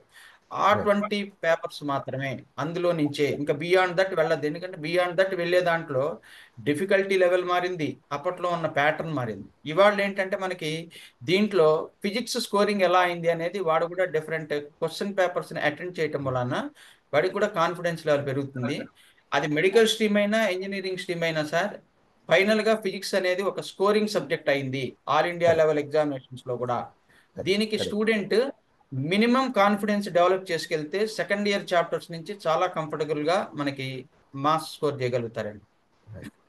ఇందాక మీరు పాయింట్ చెప్పారు, ఇప్పుడు ఆన్లైన్ మోడ్ వచ్చిన తర్వాత ఎగ్జామినేషన్ కాస్త టఫ్ అయింది. దాని మెయిన్ కారణం ఏంటంటే ఫిజిక్స్ ఇద్దరు పేపర్ బేస్డ్ అంటే ఓ 40 క్వశ్చన్లు ఇస్తే సరిపోయేది. ఇప్పుడు 6-7 సెట్లు ఉంది, 8 సెట్ల దాకా అవుతుంది. 3 రోజులు అంటే 3-2 6 బ్యాచ్లో 6 సెట్లు అవుతాయి. డిఫరెంట్ క్వశ్చన్స్ రావాలి అంటే క్వశ్చన్ బ్యాంక్ డెప్త్ పెరిగిపోయింది బాగా.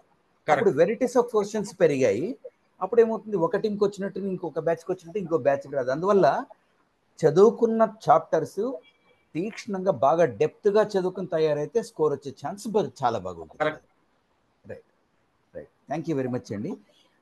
నేను మా నెక్స్ట్ ఎక్స్పర్ట్కి వెళ్ళే కన్నా ముందు ఒక 2-3 క్వశ్చన్లు తీసుకుందాం అనుకుంటున్నాను. మేడం పద్మశ్రీ గారు, ఈ సబ్జెక్ట్ బేస్డ్ క్వశ్చన్లు కనిపిస్తున్నాయి, కానీ సైకాలజీ బేస్డ్ క్వశ్చన్ నాకు అనిపించింది. అందుకే మీరు ఆన్సర్ చెప్తే బాగా అనిపించింది. ఒక క్వశ్చన్ ఏంటంటే, ఒక అనానిమస్ అటెండీ రాశారు, మ్యాథ్స్లో టీఎస్ ఎఫ్సెట్ చాలా లెంగ్తీగా ఉంటున్నాయి, తక్కువ టైంలో ఎలా చేయాలి? This is not subject related question, it's psychology related question. మీరు చెప్తే బాగుంటుంది. రెండోది ఏంటంటే, ప్రస్తుతం వస్తున్న ఎగ్జామినేషన్లో మ్యాథ్స్ మీద ఎక్కువ ఫోకస్ చేసేసి ఏదో ఒక ర్యాంక్ వచ్చేస్తుంది అనేసి ఇంకొక స్టూడెంట్ అడుగుతున్నారు. మూడవ ప్రశ్న ఏంటంటే, ఇంటర్మీడియట్ నాలెడ్జ్ తోటి ఐపీ ఎగ్జామ్ రాసేసాం కదా, ఆ నాలెడ్జ్తో 30 మార్కుల వరకు గ్యారంటీగా వస్తాయా? ఈ 3 క్వశ్చన్లు కూడా సబ్జెక్టుకి ఏ విధంగా సంబంధం లేదు, కానీ సబ్జెక్ట్లో పెడుతున్నారు వాళ్ళు. మన మనస్థితికి సంబంధించింది. దానికి సరైన ఆన్సర్ మీరు ఇస్తే బాగుంటుంది. యాక్చువల్గా వాళ్ళని అడిగిన ఫస్ట్ క్వశ్చన్ అంటే లెందీగా ఉంటున్నాయి అన్నమాట వాస్తవం. అది ఇందాక నేను చెప్తూ కూడా చెప్పాను. అట్లా ఇప్పుడు కంపారిటివ్ గా జేఈ మెయిన్స్ ఆ క్వశ్చన్ పేపర్స్ ని వాటిని చూసినప్పుడు ఎంసెట్ ఇంతకు ముందు ఇంత లెందీ అనిపించేది కాదు. ఇప్పుడు ఆన్లైన్ ఎగ్జామ్ వచ్చిన తర్వాత టఫ్ కన్నా నాకు తెలిసి లెందీ ఎక్కువైంది. టఫ్నెస్ పెరిగింది అని అన్న దానికన్నా లెందీనెస్ ఎక్కువ పెరిగింది. స్టూడెంట్ మరి ఎలా చేయాలి అంటే రిడెండెన్స్ ఆఫ్ సెంటెన్స్ పెరిగింది అనమాట. అవునండి. అంటే ఇప్పుడు స్టూడెంట్ దాన్ని ఎలా చేయాలి అని అన్నది వచ్చినప్పుడు దానికి ఒక మార్గం ఏంటంటే స్పీడ్ అండ్ యాక్యురసీ. అది ప్రాక్టీస్ తో రావాల్సిందే. సడన్ గా ఎగ్జామ్ లోకి వెళ్ళిపోయి క్వశ్చన్ చూసినప్పుడు అబ్బో ఇది ఇంత లెందీ ఉంది నేను చేయగలుగుతానా అని చెప్పి ఫీల్ అవడంతో ఇంకాస్త ప్రెషర్ ఫీల్ అయి కాకుండా అన్ని క్వశ్చన్స్ లెందీ కాదు, ఉన్నాయి లెందీ క్వశ్చన్స్ అన్నది వాస్తవమే. అయినా స్టూడెంట్ రీచ్ లో ఉండే క్వశ్చన్స్ ఏ పేపర్ లో చూసినా ఏ సబ్జెక్ట్ లో చూసినా కనీసం 30-40% questions with in the reach of student. Last question ఇంకోటి అడిగారు వాళ్ళు, ఇప్పుడు ఐపీ ప్రిపరేషన్ సరిపోతుందా? దేనికి సరిపోతుంది సార్. ఈ అనే 30-40% క్వశ్చన్స్ ఉన్నాయి చూడండి, వాటికి ఐపీ ప్రిపరేషన్ గ్యారంటీగా సరిపోతుంది. అంటే ఆ స్టూడెంట్ కూడా చాలా స్పెసిఫిక్ గా క్వశ్చన్ అడిగారు. ఆ క్వశ్చన్ 30-40 మార్కులు తెచ్చుకోవడానికి ఐపీ సరిపోతుందా అని అడిగారు. ఐపీ ప్రిపరేషన్ అంటే సార్ మరీ మగ్గింగ్ అప్ అది సరిపోదు సార్. సరిపోదు. క్వశ్చన్ ఆన్సర్ టైప్ లో నేర్చుకున్న విద్యార్థికి మాత్రం కష్టమే. అలా కాకుండా ఇప్పుడు సబ్జెక్ట్ ని ఐపీ ప్రిపరేషన్ లో కూడా ఏంటి కాన్సెప్ట్స్ తరువుగా నేర్చుకుంటూ ఫార్ములాస్ లో స్ట్రాంగ్ గా ఉండి ఆ ప్రాబ్లమ్స్ వాళ్ళు డైరెక్ట్ గా పెన్ అండ్ నోట్స్ నుండి ఇట్లా రాసుకున్న ప్రాక్టీస్ చేసినట్టు కాకుండా వాళ్ళు ఓన్ గా చేస్తున్నట్టయితే చూడకుండా చేయడం, ఆ ప్రాబ్లమ్ ని ఆ క్వశ్చన్ ని తను అర్థం చేసుకొని తన ఓన్ గా చేసినట్టు ఉంటే గ్యారంటీగా ఎంసెట్ లో కూడా మోర్ దాన్ 40% వస్తాయి. రైట్. దేశాయ్ గారు ఒక చిన్న ఇదండి, చెప్పండి. ఇప్పుడు ఎంసెట్ పేపర్ ని లెందీగా ఫీల్ అవడానికి మెయిన్ కారణం ఒకటండి, అంటే పేపర్ కొంచెం స్టాండర్డ్ పెరిగింది. అది కరెక్ట్. పిల్లలు ఏంటంటే ఒక కంఫర్ట్కి అలవాటు పడ్డారండి. మనం అంటే ఒక ఎగ్జాంపుల్ చెప్తే, ఒకప్పుడు మనం ఒక 2 కిలోమీటర్లు 5 కిలోమీటర్లు నడవటానికి కూడా పెద్దగా మనం దూరం అనుకునే వాళ్ళం కాదు ఒకప్పుడు మన ఓల్డ్ జనరేషన్ లో. ఇప్పుడు జస్ట్ ఒక 1/2 కిలోమీటర్ దాకా వెళ్ళటానికంటే అమ్మ అంత దూరం నడవాలా అనే ఫీల్. అంటే కంఫర్ట్స్ ఎప్పుడైతే మనకి మీన్స్ ఆఫ్ ట్రాన్స్పోర్ట్ పెరిగినాయో మన మైండ్ సెట్ అనేది మారిపోయింది. అంటే మనకి ఆటో ఎక్కొచ్చు, బస్సు ఎక్కొచ్చు, లేకపోతే బండి ఇట్లా దీంతో వెళ్దాము, నడవాల్సిన అవసరం లేదు అనే మైండ్ సెట్ లో మనం ఉన్నాం. ఒకప్పుడు ఇవేమీ లేవు కాబట్టి 2 కిలోమీటర్స్ అయినా ఆడుతూ పాడుతూ ఈజీగా వెళ్ళిపోయేవాళ్ళం. సో ఇప్పుడు ఏమైపోయిందంటే స్టూడెంట్ కి ఆ ప్రిపరేషన్ లోనే కంఫర్ట్ పెరిగింది. అంటే ఇంత ఈజీగా ఇంత కష్టపడాల్సిన అవసరం లేదు, ఇంత లెందీగా అంటే స్పీడ్ కానీ ఫార్ములాస్ నేర్చుకోవడం, బేసిక్స్ నేర్చుకోవడం లేకుండా ఈజీగా మార్క్స్ ఎలా తెచ్చుకోవాలనే కాన్సెప్ట్ లో ఎక్కువ ఆలోచించడం వల్ల అది డిఫికల్ట్ గా ఫీల్ అవుతున్నారు. కొంత స్టాండర్డ్ పెరిగిన మాట వాస్తవమే, కానీ అలా అని అసలు చేయలేనంత కాదు. మొత్తం మనకి 80 క్వశ్చన్స్ లో హార్డ్లీ ఒక 15 to 20 క్వశ్చన్స్ ఈ లెందీ క్యాలిక్యులేషన్స్ ఉంటాయండి. మిగతా 50 to 60 అనేది అందరూ చేయగలిగేవి, ఈజీగా అటెంప్ట్ చేయగలిగేవి, టైం తక్కువ పట్టేవి ఉంటాయి. కాకపోతే ఈ 15 క్వశ్చన్స్ చూసి మిగతా వాటిని అలానే ఊహించుకొని మైండ్ సెట్ మారుతుంది. ఆ ప్రీ మైండ్ సెట్ నుంచి బయటికి రావాలండి. ఒక 20 క్వశ్చన్లు డెఫినెట్ గా లెందీగా డిఫికల్ట్ గా ఉంటాయి, అవి వదిలేయాలి. మనం 80కి 80 మార్క్స్ మ్యాథ్స్ లోనే తెచ్చుకోవాలి అనుకున్నప్పుడు మన మైండ్ సెట్ వేరుండాలి, ప్రిపరేషన్ వేరుండాలి. కనీసం ఒక 40-50 మార్కులు మ్యాథ్స్ లో తెచ్చుకుంటే మనం అనుకున్న ర్యాంక్ వచ్చేస్తుంది అనుకున్నప్పుడు దానికి తగ్గట్టుగా మార్చుకొని పేపర్ లో మనం ఈజీగా ఈ చాప్టర్ నుంచి మీరు ఇందాక అడిగారు, ఇప్పుడు సర్కిల్ సిస్టమ్ ఆఫ్ సర్కిల్స్ లో నుంచి ఒక 5 క్వశ్చన్స్ వస్తాయి. అందులో ఈజీగానే ఉంటాయి, చూడంగానే అర్థమైపోతుంది. సో చాలా క్వశ్చన్స్ ఐపీఈలో మనం నేర్చుకున్న మోడల్సే ఉంటాయి. కాన్సెప్ట్ ఏమీ కొత్తది కాదు, ఫార్ములాస్ ఏమీ కొత్తవి కాదు, ఓన్లీ ఓరియంటేషన్ డిఫరెంట్. అక్కడ మనం డిస్క్రిప్టివ్ లో ఆన్సర్ చేస్తున్నాం, ఇక్కడ మనం ఆబ్జెక్టివ్ లో 1 మినిట్ లో చేయాలి, దానికి ఫార్ములా అప్లై చేయాలి. సో ఆ కాన్సెప్ట్ ఫార్ములాస్ నేర్చుకుంటే ఎంసెట్ కోచింగే అవసరం లేదండి, ఐపీఈ నాలెడ్జ్ తో కూడా ఆ 30-40 మార్క్స్ ఈజీగా తెచ్చుకోవచ్చు. స్టూడెంట్ కి కాన్ఫిడెంట్ గా ఉండాలి, నేను చేయగలను, నాకు వస్తుంది, మ్యాథ్స్ అంటే భయపడిపోకుండా ఉండకుండా ఆ మైండ్ సెట్ తో వెళ్తే కనుక డెఫినెట్ గా బెటర్ గా చేయొచ్చండి. ఈజీ ప్రాబ్లమ్స్ ని ఐడెంటిఫై చేసుకొని అటెంప్ట్ చేస్తే డెఫినెట్ గా స్కోర్ పెరుగుతుంది.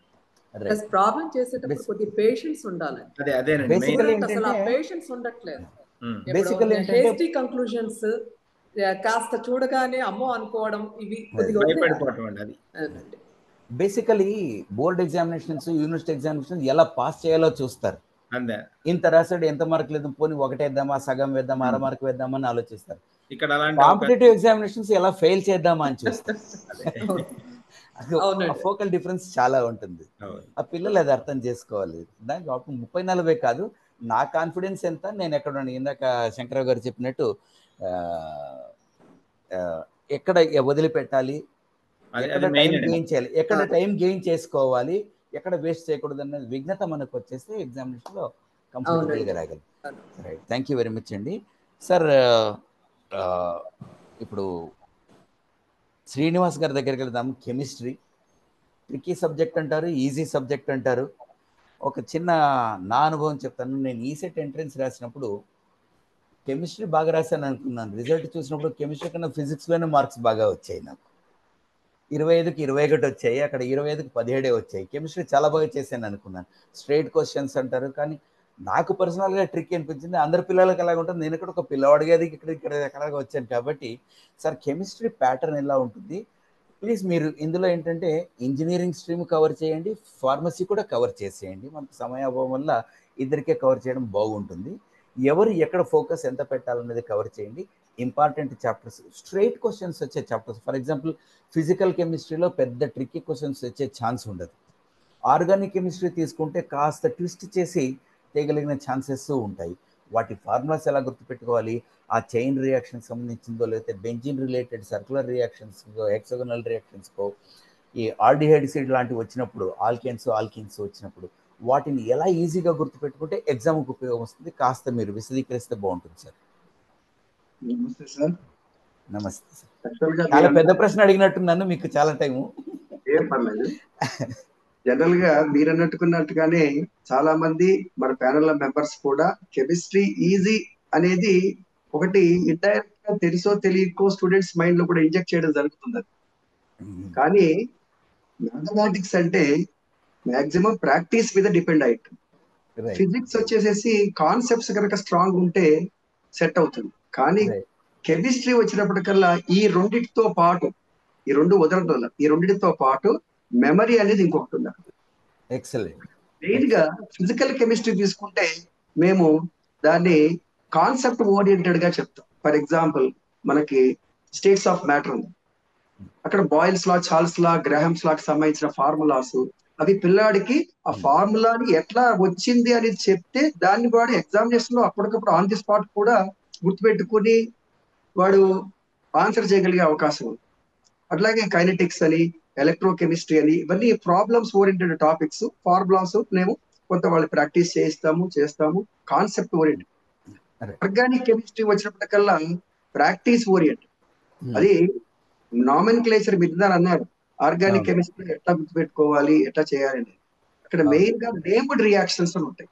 ఆ నేమ్డ్ రియాక్షన్స్ ని పిల్లాడికి ఆ రియేజెంట్ ఎవడు, రియాక్టెంట్ ఎవడు తెలిస్తే ఆటోమేటిక్ గా ప్రొడక్ట్ ని వాడు గెస్ చేయగలిగేటువంటి ఆ ప్రాక్టీస్ మీదనే వస్తుంది. సో ఆర్గానిక్ కెమిస్ట్రీలో మనకి ఆల్మోస్ట్ 15 బిట్స్ వస్తాయి సార్. ఫైనల్ గా mains exam whether it is మీరు అన్నట్టుగా ఇంజనీరింగ్ స్ట్రీమ్ అయినా, అగ్రికల్చరల్ స్ట్రీమ్ అయినా సరే 15 బిట్స్ వస్తాయి. ఆ 15 బిట్స్ లో కూడా మళ్ళీ దాంట్లో మళ్ళీ మెమరీ బేస్డ్ ఉన్నాయి. పాలిమర్స్ అని, బయోమాలిక్యూల్స్ అని, కెమిస్ట్రీని ఎవ్రీడే లైఫ్ అని, ఈ 3 టాపిక్స్ నుంచి కంపల్సరీగా 1 బిట్ అయితే కంపల్సరీ వస్తుంది. అది కంపల్సరీగా మెమరీ బేస్డ్ ఉంటుంది, అందులో లాజిక్ పార్ట్ ఏమి ఉండదు. ఇక నామెన్క్లేచర్ జనరల్ ఆర్గానిక్ కెమిస్ట్రీ అని ఒక పార్ట్ ఉంది ఫస్ట్ ఇయర్ లో. దాని నుంచి మనకి 2 బిట్స్ వస్తున్నాయి స్టూడెంట్.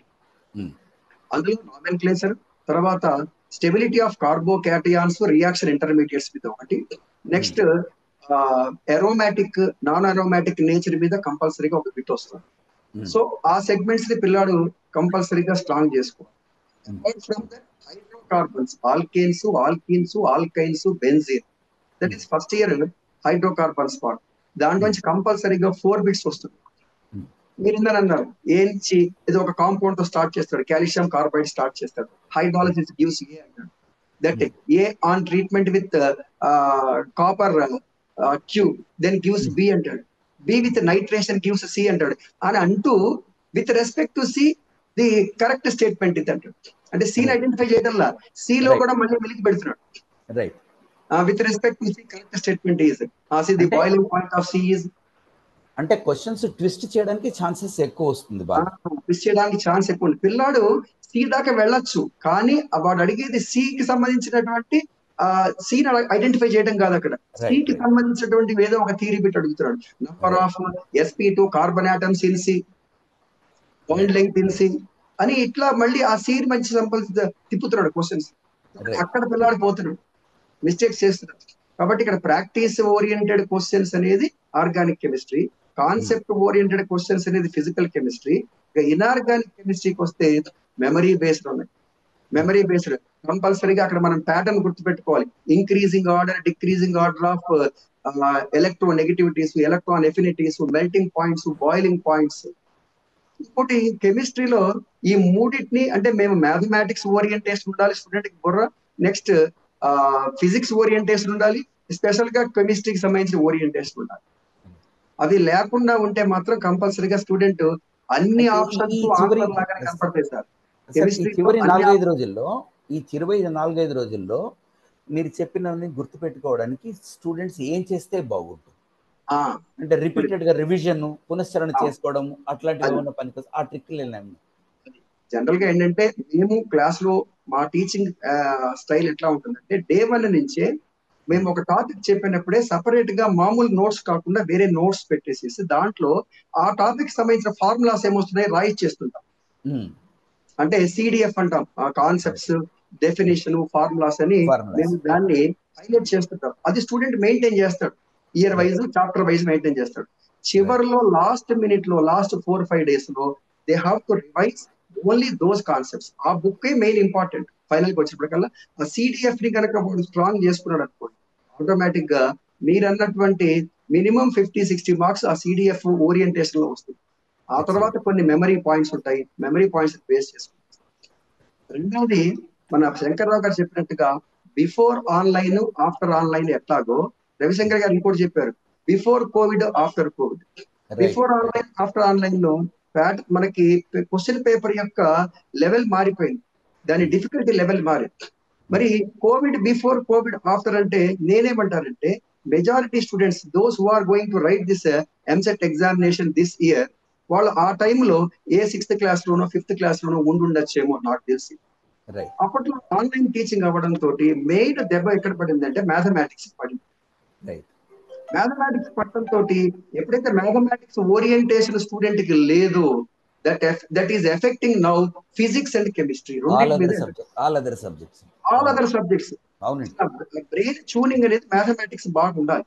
అది పిల్లాడికి పాపం ఆ కోవిడ్ అప్పుడు చాలా ఇబ్బంది పడ్డారు. ఆ పిల్లలకి చైల్డిష్నెస్ అవ్వడం తోటి అప్పుడు దాని ఇంపార్టెన్స్ తెలియక నెగ్లెక్ట్ చేయడము, పేరెంట్స్ కూడా అప్పుడు ఉన్నటువంటి ఆ సిచ్యువేషన్ కి వీటి మీద కాన్సన్ట్రేట్ చేయలేకపోయినా ఆటోమేటిక్ ఏమైందంటే మ్యాథమెటిక్స్ ఎప్పుడైతే వీక్ అయిందో దాని ఎఫెక్ట్ ఫిజిక్స్, కెమిస్ట్రీ మీద పడింది. అందుకని ఫిజిక్స్ ని మీరు ఇందాక రవిశంకర్ గారు అన్నారు, ఫిజిక్స్ ని ప్రాబ్లమ్స్ తగ్గించి మెమరీని ఎందుకు పెంచారంటే ఇదే కారణం.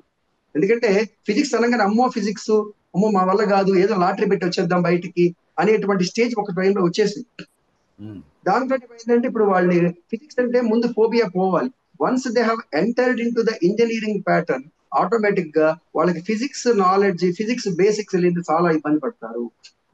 అందుకని ఫిజిక్స్ మీద ఇంట్రెస్ట్ క్రియేట్ చేయడం కోసం ప్రాబ్లమ్స్ తగ్గించి కొంత మెమరీ బేస్డ్, కొంత మామూలుగా బేసిక్ స్టూడెంట్ కూడా చదవగలిగేటువంటి అవకాశాన్ని ఇచ్చారు.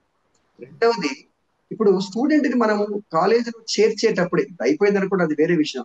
కానీ పేరెంట్ ఏమంటారంటే మా వాడిని ఐఐటి ప్రోగ్రామ్ లో చేరుస్తున్నాడు కదా సార్, ఐఐటి రాకపోతే మెయిన్స్ వస్తుందిగా ఓ 5,000 లో, కనీసం మెయిన్స్ రాకపోతే మా వాడికి 1000లో ఎంసెట్ వస్తుందిగా అని అంటారు. అదేంటి మీ వాడు రాసే దేంట్లో నీకు సీటు కావాలనేది నువ్వు ముందు ఫిక్స్ చేసుకోవాలి ఫస్ట్ ఆఫ్ ఆల్. అది చాలా ఇంపార్టెంట్, చాలా ఇంపార్టెంట్. నీ పిల్లవాడి యొక్క క్యాపబిలిటీ ఏమిటి, స్ట్రెంగ్త్ ఏమిటి తెలుసుకుని మా వాడు average and above average, so వాడిని నేను ఎంసెట్ అని పెట్టుకోవాలి. అంటే ఎంసెట్ కి తగ్గటువంటి ప్రిపరేషన్ మనం ఇవ్వాలి. మనం ఆడే మ్యాచ్ ఒకటి, ప్రాక్టీస్ చేసే మ్యాచ్ ఒకటి అయితే ఎట్లా సక్సెస్ వస్తుంది సార్? ప్రాక్టీస్ చేసే మ్యాచ్ వేరు. తమాషాగా చెప్పుకుంటే పెళ్లి చూపులకు వెళ్ళి పెద్ద అమ్మాయి నచ్చకపోతే రెండో అమ్మాయిని చేసుకుంటా అని చెప్పినట్టు ఉంటుంది, క్లారిటీ లేకపోతే. కాబట్టి ఇక్కడ స్టూడెంట్ పేరెంట్ కూడా ఏంటంటే ఒక రకమైనటువంటి ఈ అవగాహన లేకపోవడం వల్ల కూడా పిల్లాడు ఇబ్బంది పడుతున్నాడు. ఇప్పుడు అందరూ అంటారు, సినిమాలో కూడా ఉంది, అందరూ బెంజ్ కారే కావాలంటారు కానీ మామూలుగా అంబాసిడర్ తోనే సెట్ అయిపోతారని ఒక స్టేట్మెంట్. అంటే అందరికి ఐఐటీనే కావాలి కానీ అందరూ ఎక్కబోయేది ఎల్లో బస్సే, సిటీలో తిరిగి ఎల్లో బస్సులు ఎక్కాలి. ఆ ఎల్లో బస్ ఎక్కాలంటే వాడు ఎంసెట్ లో ప్రాక్టీస్ చేయాలి, వాడు అడ్వాన్స్ లో ప్రాక్టీస్ చేస్తే కుదరదు. That to day 1 onwards. ఇంకోటి ప్యాటర్న్ ఆఫ్ ఎగ్జామినేషన్ డిఫరెంట్, దానికి దీనికి తేడా ఉంది. టైం ఫ్యాక్టర్ చాలా ఇంపార్టెంట్ రెంటి మధ్య. ఎంసెట్ లో పిల్లాడికి శత్రువు టైమే, మెయిన్స్ అండ్ అడ్వాన్స్ లో వాడికి శత్రువు కాన్సెప్ట్. అవును, ఆ శత్రువుని ఎదుర్కోవాలంటే టైం ని మనం మన కంట్రోల్కి తెచ్చుకోవాలి. అంటే ప్రాక్టీస్ ఎక్కువ ఉండాలి. ప్రాక్టీస్ అంటే జస్ట్ ఒక ప్రాక్టీస్ చేస్తే కుదరదు. ప్రాక్టీస్ అయిన తర్వాత ఒక టెస్ట్ రాసిన తర్వాత వాడు అనాలిసిస్ చేసుకోవాలి. ఈ బిట్స్ ఏమేమి బిట్స్ పోయినాయి, ఎందుకు పోయినాయి, ఆ బిట్స్ పోయినప్పుడు వాటిని మళ్ళీ 2 రకాలుగా దాన్ని మళ్ళీ అనలైజ్ చేసుకోవాలి. నాకు ఆ బిట్ రాకపోయిందా, వచ్చినా ఎందుకు పోయింది, నాకెందుకు పోయిందంటే ఓకే ఆ టాపిక్ నేను ఇప్పుడు ఫస్ట్ టైం చూస్తున్నా, ఆ కాన్సెప్ట్ ఇప్పటికెప్పుడు చదవాలి కాబట్టి దీన్ని నేను రివైజ్ చేసుకోవాలి. ఆల్రెడీ వచ్చితే ఎందుకు పోయింది, సిల్లీ మిస్టేక్స్. ఎస్పెషల్లీ కెమిస్ట్రీలో మీరు కనుక గమనిస్తే మనకి టెంపరేచర్ ని వాడు డిగ్రీ సెల్సియస్ లో క్వశ్చన్ లో స్టార్ట్ చేస్తాడు, ఆప్షన్స్ ఆన్సర్ కెల్విన్ లోనో ఫారెన్హీట్ లోనో మార్చేస్తారు. యూనిట్స్ కన్వర్షన్ ఉంది, ఎస్ఐ సిస్టమ్ లో ఇస్తాడు, సిజిఎస్ లో ఉంటుంది ఆప్షన్స్. కాబట్టి నువ్వు చదువుతూనే క్వశ్చన్ చదువుతూనే పిల్లవాడు ఎట్టుండాలంటే ఆప్షన్ కూడా ఒకసారి కన్ను వేయాలి. Okay is asking in centimetres but given in metres, కాబట్టి నేను ఇక్కడే మార్చుకోవాలి. అట్లాగే జౌల్స్ ఇస్తాడు, కిలో జౌల్స్ లో ఉంటుంది. అట్లా పిల్లాడు ట్రిక్కీగా. రెండవది మాకు ఎలక్ట్రో కెమిస్ట్రీ వచ్చేప్పటికల్లా ఒక క్వశ్చన్ కి ఆన్సర్ +22 ఉంటుంది, -22, అంటే ఎక్సోధర్మిక్ ఎండోధర్మిక్. సో అట్లా థర్మోడైనమిక్స్ లో కూడా పాజిటివ్ నెగిటివ్ ఒకటే ఫిగర్, 2 +22 -22 +42 -42 4 ఆప్షన్స్ అయిపోయింది. పిల్లాడి 22 అయితే వస్తుంది, అది ప్లస్సా మైనసా వాడు పట్టుకో. అంటే వాడికి కాన్సెప్ట్ మీద గ్రిప్ ఉండాల్సిందే ఆ పైన. సో ఇట్లా చేయకపోవడం వల్ల రెండవది ప్రతి ఆప్షన్ ఆన్సర్ లాగానే కనపడుతుంది కెమిస్ట్రీలో. నన్ను పెట్టు, నేనే ఆన్సర్, నువ్వు పక్కదానికి వెళ్ళొద్దు, నేనే ఆన్సర్, నన్ను మార్క్ చేయని ప్రతి ఆప్షన్ నిన్ను అడుగుతుంటుంది ఎగ్జామ్ హాల్. కానీ నువ్వు టెంప్ట్ అవ్వకూడదు. కాదు, మీరు ఆగండి, నేను ముందు నా మెమరీని మొత్తం కలెక్ట్ చేసుకుంటా, నా కాన్సెప్ట్ చేస్తాను, నేను ఫార్ములా సబ్స్టిట్యూట్ చేస్తాను అని స్టూడెంట్ ఆ పేపర్ ని ఐడెంటిఫై చేయాలి, ఆ ఆన్సర్ ని కరెక్ట్ గా పట్టుకోవాలి. లేకపోతే మాత్రం కెమిస్ట్రీలో మీరు ఇందాక అన్నారు, నాకు కెమిస్ట్రీ బాగా ఇష్టం, కెమిస్ట్రీ బాగా రాశాను కానీ మార్క్స్ కెమిస్ట్రీ తగ్గినాయి అంటే మనము అన్ని కరెక్ట్ అనుకుని బయటకు వస్తాం కానీ అందులో చాలా పోతాయి. అది స్టూడెంట్ ఎవరికంటే ఇందులో స్టూడెంట్స్ కూడా 3 రకాలు ఉంటారు సార్. ఈ 3 వాడి మీద వాడికి బాగా కాన్ఫిడెన్స్ ఉంటుంది.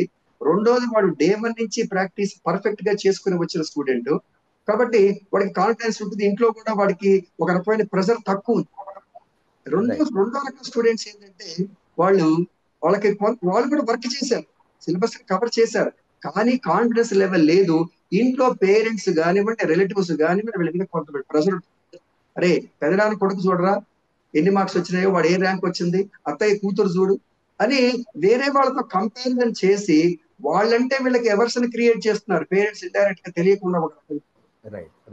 దాంతో ఏంటంటే వీడికి వాళ్ళతో ఎప్పుడు కంపేర్ చేస్తున్నారు అంటే ఒక రకమైన నెగిటివ్ భావంలోకి వెళ్తాడు. అట్లా కాకుండా వాళ్ళకి ఫ్రెండ్లీగా నాన్న పెదనాన్న కొడుకు తీసుకెళ్ళి ఈ అన్నయ్య దగ్గర నువ్వు అన్నయ్యకి ఇట్లా రావడానికి ఏంటి అతను చేసింది ఏంటో కనుక్కో అని ఫ్రెండ్లీ అట్మాస్ఫియర్ క్రియేట్ చేయాలి. పీర్ లెవెల్ మెంటరింగ్ అది మనకి రోల్ మోడల్స్ ఉంటారు ప్రతి ఇంట్లో, ఆ రోల్ మోడల్స్ కంపారిజన్ జరుగుతుంది. ఆటోమేటిక్గా వీడికి ప్రెజర్ ఆల్రెడీ రకరకాల ప్రెజర్ స్టూడెంట్ కి, వాడికి సెల్ఫ్ ప్రెజర్ ఉంటుంది, మంచిగా నేను డెవలప్ అవ్వాలి కాబట్టి మార్క్స్ బాగా తెచ్చుకోవాలి ప్రెజర్. రెండవ ప్రెషర్ కాలేజీలో మేము పెట్టి లెక్చరర్స్ అనుకోండి, ఎందుకంటే మాకేంటంటే వాడికి బుర్ర ఉంది, బ్రెయిన్ ఉంది, వాడు మంచిగా తెచ్చుకుంటే హ్యాపీ అని అదొకటి. మూడవది ఇంటి దగ్గర పేరెంట్స్, రిలేటివ్స్, మళ్ళీ నాన్న ఆఫీస్ లో వాళ్ళ పిల్లాడికి ఇన్ని వచ్చినాయి ఇంటి దగ్గర చెప్తుంటారు వీళ్ళు. ఆఫీస్ లో కలిగి వాళ్ళ అబ్బాయికి ఇన్ని వచ్చినాయి మార్క్స్. అది ఇండైరెక్ట్ గా ఇంపాక్ట్ వీళ్ళు సైకలాజికల్ గా బాగా పడుతుంటుంది, కుంగిపోయే ఛాన్సెస్ ఉంటుంది. చెప్పొద్దు పిల్లాడికి, ఇంటి దగ్గర చెప్పొద్దు, వాడు వదలండి, కానీ మానిటర్ చేస్తుంటాడు వాడు ఏం చేస్తున్నాడు, దేవన్ ఏం చేస్తున్నాడు, నాన్న నువ్వు ట్రాక్ లో ఉన్నాడు. ఇది ఇప్పుడే కాదు సార్, రేపు పొద్దున వాడు ఇంజనీరింగ్కి వెళ్ళినా నేను చెప్పేవన్నీ ఉపయోగపడుతుంది. సో అన్నిటికంటే హైయెస్ట్ ప్రెషర్ ఏంటంటే ఎగ్జామ్ హాల్కి వెళ్ళగానే వాడికి అమ్మో 160 బిట్స్, అదొక పెద్ద ప్రెషర్. నేనేమంటానంటే నా స్టూడెంట్స్ కి, అరే ఎవరి క్యాపబిలిటీ వాళ్ళదే, అందరికి గుర్రానికి గాడిదకి ఒకటే మనము ఇచ్చేయలేము. 160 బిట్స్ అటెంప్ట్ చేయడానికి ఎవడు వెళ్తున్నాడు, ఎవడు వెళ్ళటల్లా. శంకర్రావు గారు చెప్పినట్టుగా 70 మార్క్స్ 75 మార్క్స్ వస్తేనే మనకి ఆల్మోస్ట్ బిలో 10,000 పడుతుంది.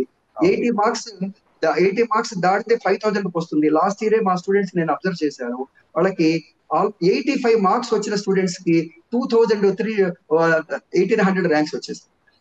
జస్ట్ 99 మార్క్స్ వచ్చిన ఒక స్టూడెంట్ కి 840 ర్యాంక్, 99 అవుట్ ఆఫ్ 160. రెండోది మనకి వచ్చినవన్నీ పెట్టుకుని వెళ్ళిపోవాలి, రాలేదు ఒక బిట్టు ఇక నేను ఇంక చెయ్యలేను అని ఏదో ఒక ఆన్సర్ పెట్టి రాయాలి అంతేగాని చివరిలో చేస్తా, ఇంక చివరిలో చేయటాలు ఏముండదు, టైం అయిపోతుంది. ప్రెజర్ బోర్డు ఉంటుంది, 80 బిట్స్ మ్యాథ్స్ ప్రెజర్ ఉంటుంది, కెమిస్ట్రీ 40 బిట్స్, కెమిస్ట్రీ చేస్తే ఫిజిక్స్ గుర్తొస్తుంది, ఫిజిక్స్ చేస్తే మ్యాథ్స్ గుర్తొస్తుంది.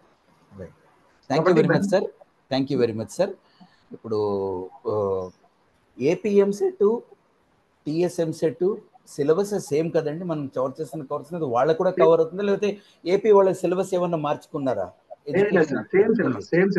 ప్రజెంట్ ఇయర్ వరకు అయితే సేమ్ సిలబస్ అండి. కమింగ్ అకాడమిక్ ఇయర్ నుంచి ఏపీలో సిలబస్ అనేది చేంజ్ అవుతుంది. సిబిఎస్ఈ ప్యాటర్న్ కి వెళ్తున్నారు కాబట్టి ఫ్యూచర్ లో అది చేంజ్ అవుతుంది. ప్రజెంట్ ఇయర్ వరకు అయితే ఇబ్బంది లేదండి.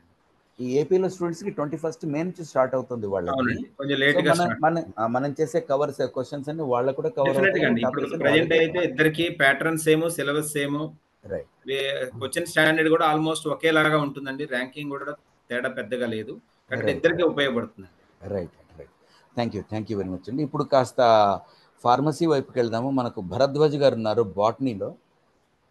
సార్ ఫార్మసీ ఎగ్జామినేషన్ రాస్తున్నప్పుడు ఎంపీసీ వాళ్ళు కూడా ఎలిజిబుల్లా, బైపీసీ వాళ్ళు మాత్రమే ఎలిజిబుల్లా, వాళ్ళ మ్యాథ్స్ కూడా ఉంటుందా? వాళ్ళకి డిసైడింగ్ ఫ్యాక్టర్ సబ్జెక్ట్ ఏదవుతుంది ఫార్మసీ వాళ్ళకి, వాళ్ళు స్కోర్ ఇలా చేసుకోవాలి, బాటనీలో ఏ రకాల క్వశ్చన్స్ వస్తాయి ఇంపార్టెంట్ చెప్పి. బేసికలీ ఈ కన్ఫ్యూజింగ్ పార్ట్ వచ్చేసి బైనామియల్ నామెన్క్లేచర్ దగ్గర ఈ ఫ్యామిలీస్, క్లాస్ ఇవన్నీ కాస్త చాలా కన్ఫ్యూజింగ్గానే అనిపిస్తాయి.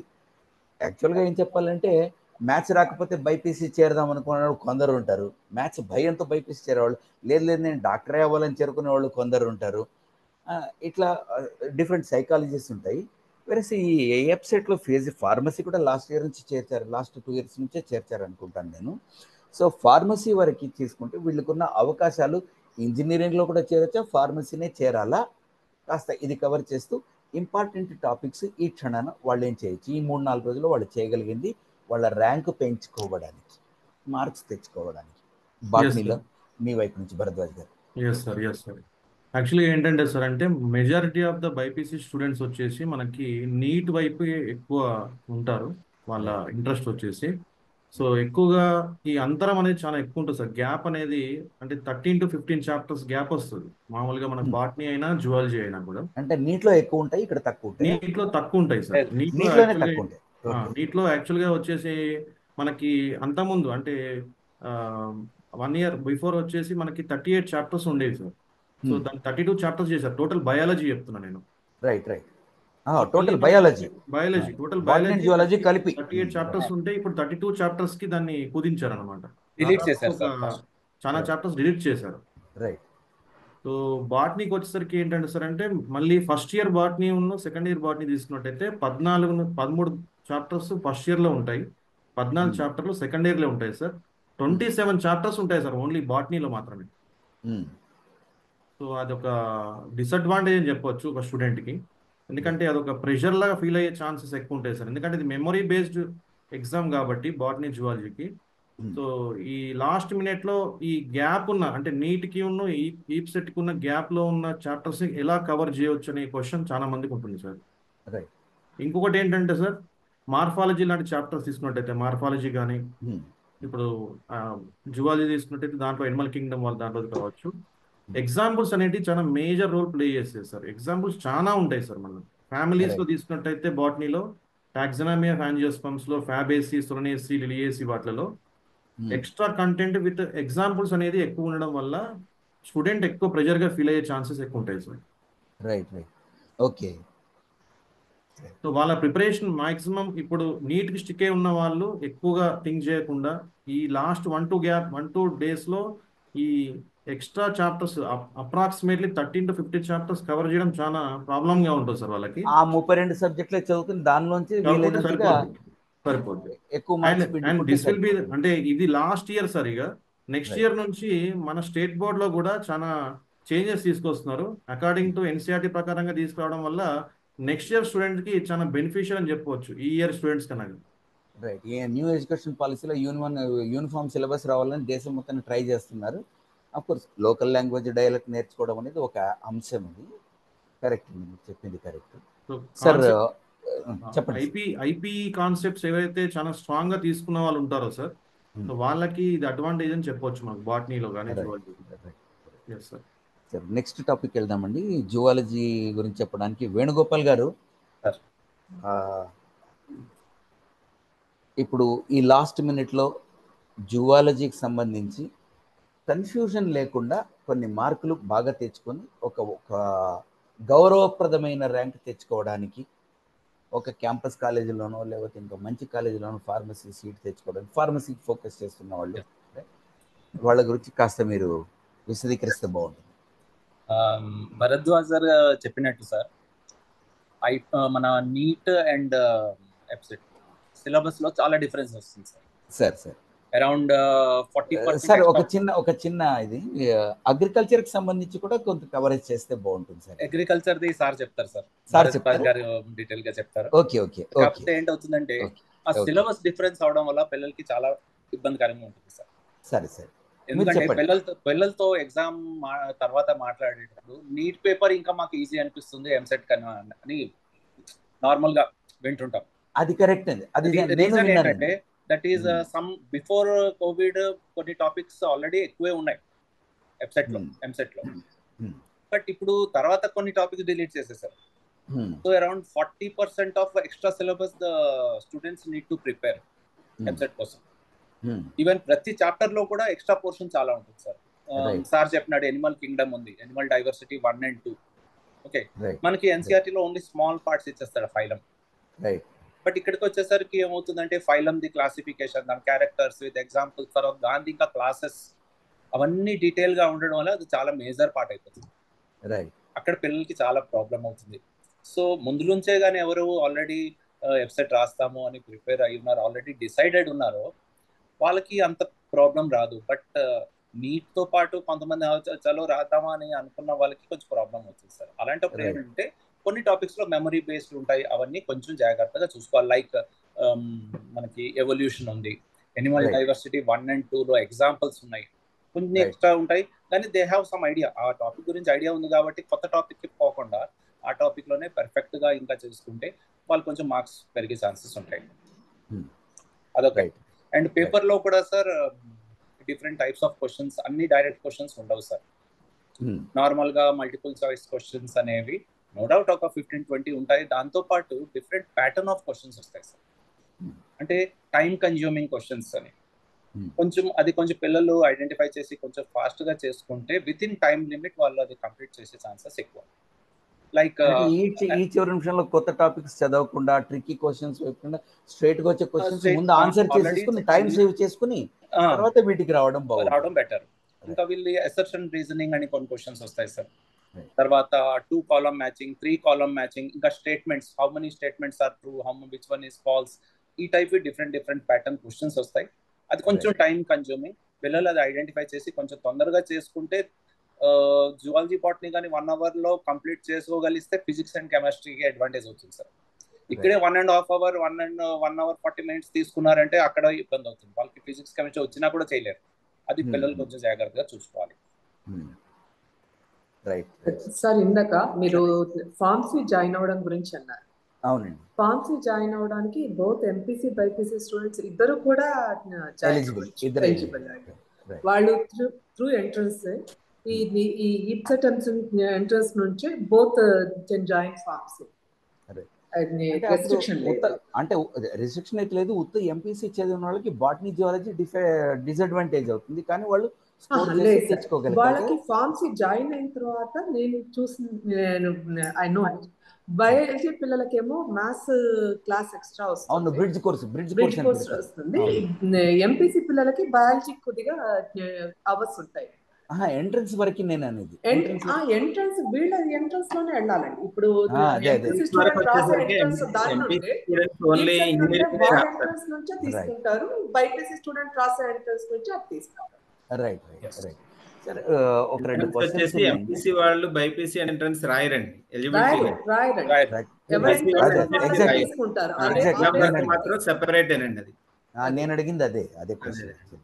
అంటే ఇంకో చిన్న పాయింట్ అండి, బైపీసీ వాళ్ళకి ఎవ్రీ ఇయర్ ఏమయ్యేది ఏంటంటే నీట్ ఎగ్జామ్ అయిపోయిన తర్వాత మనకి ఈ ఎగ్జామ్ వచ్చే సార్ వాళ్ళు చెప్పినట్టు బాటనీ జువాలజీలో మన నీట్ సిలబస్ కి అంటే స్టేట్ సిలబస్ ఎక్కువ ఉండటం వల్ల వాళ్ళకి టైం దొరికేది, కొంచెం ప్రిపరేషన్ కి ఎక్స్ట్రా చాప్టర్స్ ఎక్స్ట్రా ఉన్నది టైం దొరికేది. ఈసారి ఏంటంటే నీట్ కంటే ముందు జరుగుతుంది, వీక్ లో కొంచెం ఒక టెన్షన్ వాతావరణం అండి పిల్లలకి. ఏపీలో వాళ్ళకైతే ఇబ్బంది లేదు, వాళ్ళకి టైం దొరుకుతుంది. అంటే నీట్ కోసం వెబ్సైట్ ఒక ప్రాక్టీస్ టెస్ట్ లాగా పనిచేస్తుంది ఇప్పుడు వాళ్ళకి. నాదొక చిన్న పాయింట్ యాడ్ చేయాలి సార్. చెప్పండి భరద్వాజ్. నీట్ ఏదైతే సీరియస్ గా తీసుకునే స్టూడెంట్స్ ఎవరైతే ఉంటారో నీట్ ని, వాళ్ళు ఈ సెట్ ని కొంచెం అంటే సీరియస్ తీసుకోకపోవడం మంచిది. ఎందుకంటే ఆ ఎక్స్ట్రా చాప్టర్ నుంచి వచ్చే క్వశ్చన్స్ ఏవైతే ఉన్నాయో సైకలాజికల్ గా వాళ్ళని ఇబ్బంది పెట్టే ఛాన్స్ ఉంది ఎండింగ్. సో ఆ రిస్క్ తీసుకోకపోవడం బెటర్. సార్ పనిలో పని భరద్వాజ్ గారు, బాటనీలో ఇంపార్టెంట్ చాప్టర్స్ ఏవైతే నేను ఇప్పుడు రివిజన్ చేసుకుంటే నాకు ఒక గౌరవప్రదమైన మార్క్స్ రావచ్చు, కొద్దిగా చెప్తారు సార్? ఇంపార్టెంట్ చాప్టర్స్ వచ్చేసి మనకు బోత్ నీట్ అయినా కానీ ఎంసెట్ అయినా కానీ ఎక్కువ ఏరియాస్ కవర్ చేసేది సెల్ బయాలజీ నుంచి కవర్ చేస్తారు sir. Cell biology, genetics, molecular biology, వీటి నుంచి ఎక్కువ ఛాన్స్ వచ్చేసి ఉంటాయి సార్. అది సేమ్ మన వెయిటేజ్ ప్రకారంగా మనకి నీట్ కైనా వెబ్సైట్ కైనా కూడా సేమ్ గా కవర్ అవుతుంది sir. Thank you very much. మన 7వ ఋషి గారు మన ప్యానెల్లో వేణుగోపాల్ గారు, జువాలజీ గురించి మీరు కాస్త మన పిల్లలకి ఇన్పుట్స్ ఇవ్వండి. ఇంపార్టెంట్ టాపిక్స్, ఈ ప్రిపరేషన్ ఎలా ఉంటే బాగుంటుంది, స్కోర్స్ ఎలా చేసుకోవచ్చు, కొద్దిగా చిన్న ప్లాన్. ఇంపార్టెంట్ టాపిక్స్ అంటే first year second year the almost equal weightage ఉంటుంది sir. First year 8 chapters, second year 8 chapters ఉంటాయి.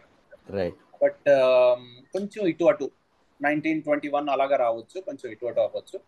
బట్ కొంచెం లెందీ చాప్టర్స్ ఉన్నాయి అంటే ఇన్స్టెడ్ ఆఫ్ 2-3 క్వశ్చన్స్ అలాగ వస్తాయండి. నార్మల్గా 2 అని తీసుకుంటాం. Like biology in human welfare ఉంది, అప్లైడ్ బయాలజీ ఉంది.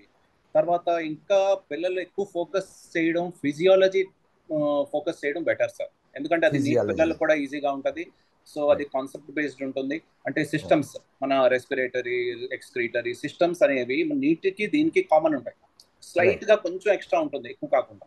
సో అది ఈ పిల్లలకి చాలా అడ్వాంటేజ్ గా ఉంటుంది. అది ముందు ఫోకస్ చేసుకుంటే స్కోర్ పెరిగే ఛాన్సెస్ ఎక్కువగా ఉంటాయి sir. Nice sir. Vasudev Reddy గారు, సార్ అగ్రికల్చర్ పార్ట్కి కెమిస్ట్రీ ఈ టాపిక్స్కి మీరు అగ్రికల్చర్ అండ్ ఫార్మసీ కలిపి కావాలిగా చెప్పచ్చు, లిబర్టీ మీరు తీసుకోవచ్చు.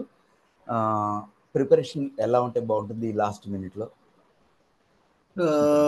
శ్రీనివాస్ గారు చెప్పినట్టు ఫిజికల్, ఆర్గానిక్, ఇన్ఆర్గానిక్ 3 పార్ట్స్ నుంచి ఆల్మోస్ట్ ఈక్వల్ గానే డిస్ట్రిబ్యూషన్ ఉంటుంది. ఆర్గానిక్ లో సారు నేమ్డ్ రియాక్షన్స్ వాటి మీద కొంచెం ఎక్కువగా మనం ప్రయత్నం చేయాలని చెప్పారు.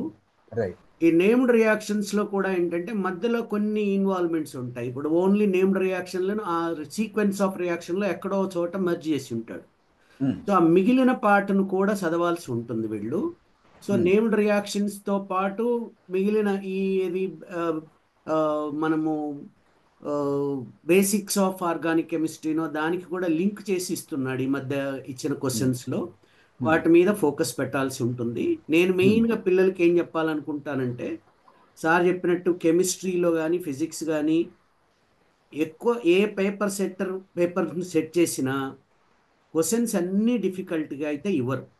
కరెక్ట్. అందులో కూడా knowledge level, application level, understanding level, skill లెవెల్ను బేస్ చేసుకొని పేపర్ సెట్టర్ బ్లూ ప్రింట్ పెట్టుకొని తయారు చేస్తారు. రైట్. సో మనకు చూడ్డానికి మ్యాథమెటిక్స్లో కూడా అన్నారు మేడం గారు, పేపర్ లెంగ్తీగా ఉన్నప్పుడు మేడం గారు ఆన్సర్ ఇచ్చారు. కానీ ఆయన ఏంటంటే మన ప్రెజెన్స్ ఆఫ్ మైండ్ని టెస్ట్ చేయడానికే క్వశ్చన్ లెంగ్తీగా పెడతారు. అందులో ఏదో ఒక సూక్ష్మం దాగి ఉంటుంది. ఆ పాయింట్ని మనం పట్టుకోగలిగితే పిల్లాడు చక్కగా ఆన్సర్ చెప్పడం ఈజీ అవుతుంది. ఫర్ ఎగ్జాంపుల్, ఇప్పుడు నేను ఒక ప్రాబ్లమ్ని అటెంప్ట్ చేయడానికి పిల్లల్ని వదిలేసాను. వాడు చేసుకుంటూ కూర్చుంటే ఫార్ములా బేస్డ్ పెట్టేసి క్యాలిక్యులేట్ చేసి కూర్చుంటే 1 minute కంటే ఎక్కువ టైం కన్జ్యూమ్ అయ్యే టైం ఉంటుంది. అలాంటి క్వశ్చన్లో ఏదో ఒక సూక్ష్మం వదిలి ఉంటాడు అక్కడ ఎగ్జామినర్, ఆ పేపర్ సెట్టర్. ఆ సూక్ష్మాన్ని వీళ్ళు గమనిస్తే ఆ డిజిట్లోనో ఎక్కడో ఒక చోట పాయింట్ని టక్కున పట్టేసి పెట్టేయగలుగుతారు. సో మనకు ఓవరాల్ పేపర్ మీద 5-6 క్వశ్చన్లు మాత్రమే ఒక స్టూడెంట్ని హోల్డ్ చేయగలుగుతాయి. అంటే అది జంప్ చేసి వెళ్ళే పిల్లవాడికి స్కోర్ చేయడం ఈజీ అవుతుంది. ఆ డిఫికల్ట్ అంటే స్టూడెంట్ ఎనిమీ క్వశ్చన్స్ అంటాను నేను నా క్లాసులో. సో వాడు ఏంటంటే మనం స్క్రీన్ చేయాలి. ఉన్న 100 మందిలో నాకు 20 మందిని తీసుకోవాలంటే ఇందులో ఆ మైండ్ సెట్ ఉండేవాడు ఎవడు, వాళ్ళని మాత్రమే నేను స్క్రీన్ చేయాలనుకొని చేసే ప్రయత్నం. కాబట్టి ఆ డిఫికల్ట్ క్వశ్చన్స్ని జంప్ చేసి ముందు ఈ క్వశ్చన్స్ని ఆన్సర్ చేయగలిగితే మనం బెటర్ స్కోర్ చేసుకోవడానికి మనకు మంచి అవకాశం ఉంటుంది. సో అవి మనం టాపిక్స్ ఏంటంటే ఇన్ఆర్గానిక్ టాపిక్స్. ఇన్ఆర్గానిక్ టాపిక్స్లు కూడా ఇప్పుడు ఏం చేస్తున్నారంటే ఎక్కువగా ఈ మ్యాచ్ ద ఫాలోయింగ్లు ఇస్తున్నారు. ఈ మ్యాచ్ ద ఫాలోయింగ్లు ఇచ్చేటప్పుడు ఏంటంటే రీసెంట్గా మేము పేపర్ అనాలిసిస్ చూసినప్పుడు ఈ జేఈ పేపర్స్ వాటి మీద ఒక్క క్వశ్చన్ టాలీ అయితే ఇప్పుడు బికి సి రావాలి, వాడికి తెలిసింది ఒకటి బికి సి రావాలి. ఆ బికి సి వచ్చే ఆప్షన్ ఒకటో ఉంటుంది లేదా రెండిట్లలో ఉంటుంది. ఆ రెండిటిని పట్టుకొని వాడిగిన దాన్ని ఆ క్లూను లాగగలిగితే తొందరగా ఆన్సర్ చేయొచ్చు. నేను ఏకి కనుక్కుంటాను, బికి కనుక్కుంటాను, సికి కనుక్కుంటాను అంటే టైం అక్కడ మనం చాలా టైంను కన్జ్యూమ్ చేసుకోవాల్సి వస్తుంది.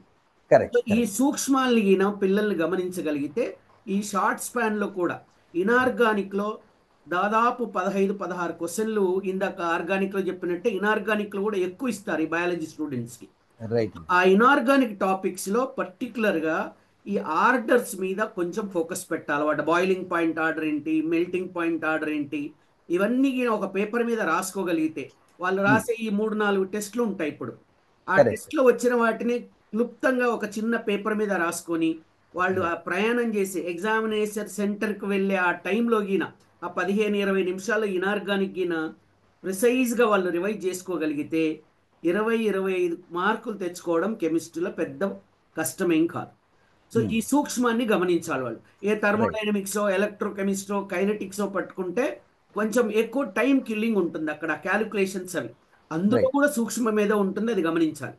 రెండోది ఏంటంటే స్కిల్ లెవెల్లో ఒక గ్రాఫ్ మీద ఖచ్చితంగా ఒక క్వశ్చన్ ఉంటుంది. మొత్తం కెమిస్ట్రీ వెతుక్కున్న 4 గ్రాఫులు దొరుకుతాయి.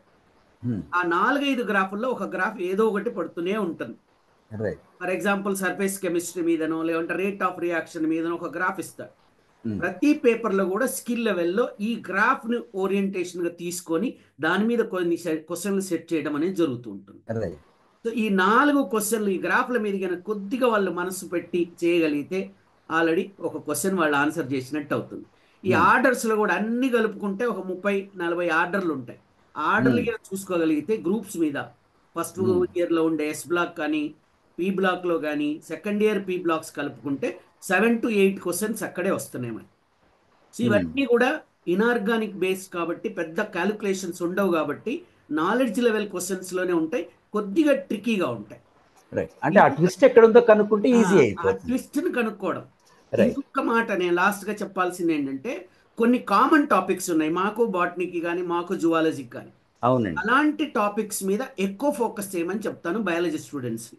For example environmental chemistry, biomolecules, physics వాళ్ళతో టచ్ ఉండే అటామిక్ స్ట్రక్చరు, రైట్ ఇలాంటి టాపిక్స్ మీద ఎక్కువగా వాళ్ళు ఫోకస్ చేయగలిగితే అటు ఫిజిక్స్కి ఉపయోగపడుతుంది, ఇటు కెమిస్ట్రీకి ఉపయోగపడతాయి ఈ టాపిక్స్.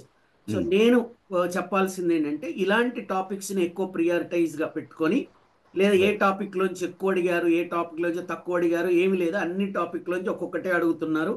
కైనెటిక్స్, ఎలక్ట్రోకెమిస్ట్రీ రెండుని చేర్చి 2 క్వశ్చన్లు ఇచ్చారు.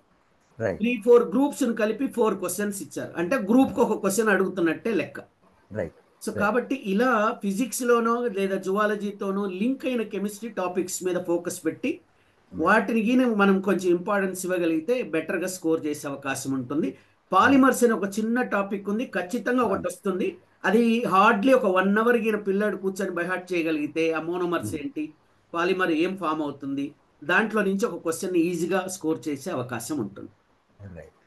థ్యాంక్ యూ వెరీ మచ్ అండి. సార్ పిల్లల దగ్గర నుంచి కొన్ని క్వశ్చన్స్ తీసుకుంటున్నాం అండి. మళ్ళీ సబ్జెక్ట్ రిలేటెడ్ క్వశ్చన్స్కి వెళ్ళే కన్నా ముందు కూడాను మళ్ళీ సైకాలజీ రిలేటెడ్గా ఉంటే మేడం పద్మశ్రీ గారు చెప్పండి. ఫిజిక్స్ నాకు వంట పట్టట్లేదు, నేను ఏం చేయాలి అని స్టూడెంట్ అడుగుతున్నారు. నేను చెప్తా సార్. చెప్పండి సార్ చెప్పండి. నేనేమంటానంటే ఇంకో క్వశ్చన్ కూడా సైకలాజికల్ది కనపడింది. నిఖిల్లా 4 రాశారు, is there any strategy for guessing in physics అని. అంటే ఇప్పుడు ఏంటంటే సార్, యాక్చువల్గా మనం ఒక 6 to 7 చాప్టర్స్ని కాన్సన్ట్రేట్ చేస్తే ఖచ్చితంగా ఒక 20 నుంచి 25 మార్కులు తెచ్చుకోవటం ఈజీ. మెడికల్లో అయినా ఇంజనీరింగ్ అయినా మనం లాస్ట్ 12 పేపర్లని, అంటే లాస్ట్ 2 ఏళ్లలో జరిగినటువంటి ఆన్లైన్ పేపర్ని ఎనాలిసిస్ తీసుకుంటే మనకి వర్క్ పవర్ ఎనర్జీ కానీ, అట్లాగే మెకానికల్ ప్రాపర్టీస్ ఆఫ్ ఫ్లూయిడ్స్ కానీ, సెమీ కండక్టర్స్ కానీ, వేవ్స్ కానీ, thermal properties of matters, magnetism and matter, moving charges of magnetism, nuclei, current electricity, ఇవి ఖచ్చితంగా సార్ లాస్ట్ ఇయర్ జరిగినటువంటి 6 పేపర్లోనూ 2 questions minimum 8 into 2 16 questions comfortable గా పడ్డాయి వీటిల్లో నుంచి. ఇవేంటంటే కొంత యావరేజ్ స్టూడెంట్ ఫస్ట్ ఇయర్ జోలికి వెళ్లకుండా కొంచెం మినిమం బేసిక్స్ కాన్ఫిడెంట్ గా మ్యాథమెటిక్స్ లో ఉంటే కనుక కంఫర్టబుల్ గా ఫిజిక్స్ లో స్కోర్ చేసుకునేటువంటి చాప్టర్స్ ఇవి. రీసెంట్ మెమరీ సెకండ్ ఇయర్ కాబట్టి సెకండ్ ఇయర్ మీద ఫోకస్ ఎక్కువ పెడితే కంఫర్టబుల్ గా వచ్చే ఛాన్సెస్ ఉంటాయి. అంతే, ఇది ఖచ్చితంగా సార్ ఇవి 16 బిట్స్ 100% ఆన్సర్ చేసేటువంటి చాప్టర్స్ సార్ ఇవి. ఇవి లాస్ట్ 6 కాదు, అంతకు ముందు జరిగినటువంటి 6 పేపర్లలో ఈవెన్ మన ఆంధ్ర తెలంగాణ ఎంసెట్ లో ఇచ్చినటువంటి ఎనాలిసిస్, ఇది మన దగ్గర ఉన్నటువంటి ఎనాలిసిస్, ఈ చాప్టర్స్ నుంచి స్కోర్ చేయొచ్చు సార్. పిల్లలకి అడ్వాంటేజ్ ఉంటుంది. అంతే ఇప్పుడు మనకి ఇంతకు ముందు ఫిజిక్స్ చాలా కష్టమని స్టూడెంట్స్ ఫీల్ అయ్యేవాళ్ళు, కానీ ప్రెసెంట్ ఆఫ్టర్ కోవిడ్ అనుకున్న దాంట్లో ఫిజిక్స్ అంత కష్టంగా ఫీల్ అవ్వట్లేదు. మనకి దానికి ఎవిడెన్స్ ఏంటంటే ఏ ఎగ్జామ్ లో చూసినా కూడా ఫిజిక్స్ మార్క్ కంపారిటివ్ గా మ్యాథ్స్ కన్నా చాలా ఎక్కువ కనిపిస్తుంది. నెక్స్ట్ ఇంకోటి, ఇప్పుడు ఫిజిక్స్ ఫోబియా వదలాలి. అదే కాకుండా ఇప్పుడు 30% to 35% డైరెక్ట్ క్వశ్చన్స్ ఫిజిక్స్ లో వస్తున్నాయి. అది మీరు ఎంసెట్ పేపర్ పూర్తిగా అనాలిసిస్ చేసినా కూడా 30 to 35% డైరెక్ట్ క్వశ్చన్స్ ఉంటున్నాయి. వీళ్ళు ఎక్కువ కష్టపడక్కర్లేదు. ఫార్ములాస్, కాన్సెప్ట్స్ అవి వరకు చదువుకున్నా అది ఆన్సర్ చేయగలిగేవి ఉన్నాయి. అందుకని భయపడాల్సిన పని లేదు. మీరు ఏదైతే ఆ టాపిక్ సంబంధించిన ఫార్ములాస్, కాన్సెప్ట్స్ ఉన్నాయో వాటిని బేస్ చేసుకొని బేసిక్ క్వశ్చన్స్ చేసుకోండి, కష్టమైన వదిలేయండి. మీకు కష్టం అనిపించిన క్వశ్చన్స్ ఏవైతే ఉన్నాయో అవి టచ్ చేయకండి. ఒక ఫోబియా తోటి సబ్జెక్ట్ ని చూడకండి. మీకు ఏవైతే direct questions, application orientation, direct formula substitute చేయగానే వచ్చేసే క్వశ్చన్స్ ఏవైతే ఉన్నాయో అవి ప్రాక్టీస్ చేసినా చాలు, మార్కులు వస్తాయి.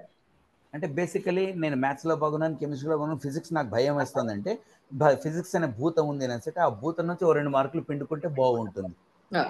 అది బోనస్ గా పనిచేస్తుంది. అది బోనస్ అవుతుంది. దానికే చెప్తున్నాను, ఇప్పుడు ఎక్కువ హైయర్ లెవెల్ ప్రాబ్లమ్స్ కి వెళ్ళద్దు. బేసిక్ ప్రాబ్లమ్స్ జస్ట్ ఫార్ములా, చిన్న ఫార్ములా F=ma, దాంట్లో సబ్స్టిట్యూషన్, MA సబ్స్టిట్యూషన్స్, చిన్న చిన్న కొన్ని ప్రాబ్లమ్స్ చేసుకుంటే కొద్దిగా కంఫర్ట్ గా ఫీల్ అవుతారు. అది కరెక్షన్ మేడం గారు, చెప్పండి. డిఫికల్ట్ లెవెల్ ప్రాబ్లమ్స్ కు వెళ్ళొద్దు అన్నారు మా మేడం గారు. రొటీన్ గా చెప్పే మేము సెంటెన్స్ అంటే ఈ క్షణంలో కానీ ఈ కన్ఫ్యూజ్ అయ్యి MSET ఇంకా లో 10 చెడగొట్టుకుంటారేమోనని కాదు అది కాదు సార్ ఎంసెట్ మాత్రం భయపడుతున్న అన్ని స్టూడెంట్స్ ఇది అటెంప్ట్ చేయమనే అందరికీ కాదు, చెప్తున్నాను. ఎవరికైతే ఎంసెట్ లో ఫోబియా నెగటివ్ మార్కింగ్ లేదు కాబట్టి అన్ని అటెంప్ట్ చేయమనే చెప్తున్నాను మేడం. అది డిఫరెంట్ ముందే అటెంప్ట్ చెప్పారు. చేయండి లేదు అని. మేడం, మేడం అది ముందే చెప్పారు, నెగిటివ్ మార్క్స్ లేవు కాబట్టి అందుకు పెడితే నష్టం ఏం లేదని చెప్పారు.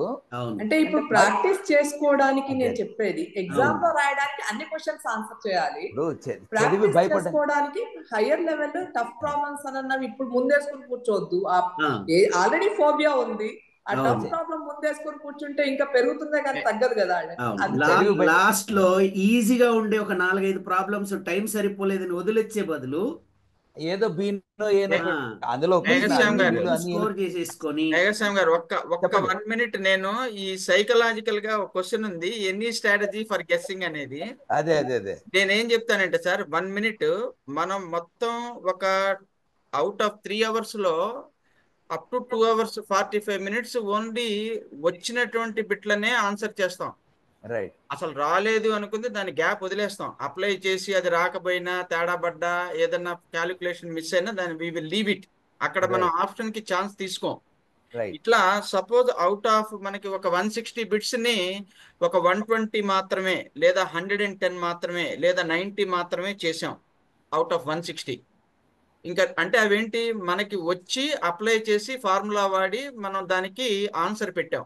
ఇంకా రిమైనింగ్ 60 లేదా 70 బిట్స్ నేను చెప్పేది ఏంటంటే మాస్టర్, గెస్సింగ్ కి let us choose one option among A B C D. A కానీ, బి కానీ, సి కానీ, డి కానీ, ఏదో ఒకటే రైట్. అదే ఆప్షన్ ని కోట్ చేసి రావటం, ఒకటి కూడా మిస్ చేయకుండా. అక్కడ గెస్సింగ్ దగ్గర that is very very very very important. దానికి మ్యాథమెటికల్ గా ఒక మినిమం మార్క్ వచ్చేటువంటి అవకాశం ఖచ్చితంగా ఉంది.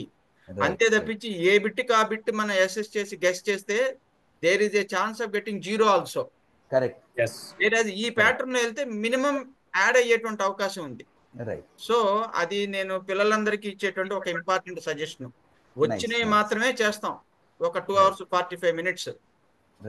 లాస్ట్ 15 బిట్స్ మనం వదిలేవన్నీ ఏదో నీకు ఏ ఆప్షన్ ఇష్టం అయితే అదే ఆప్షన్ తో ఫిల్అప్ చేసుకొస్తాం. రైట్ అండి.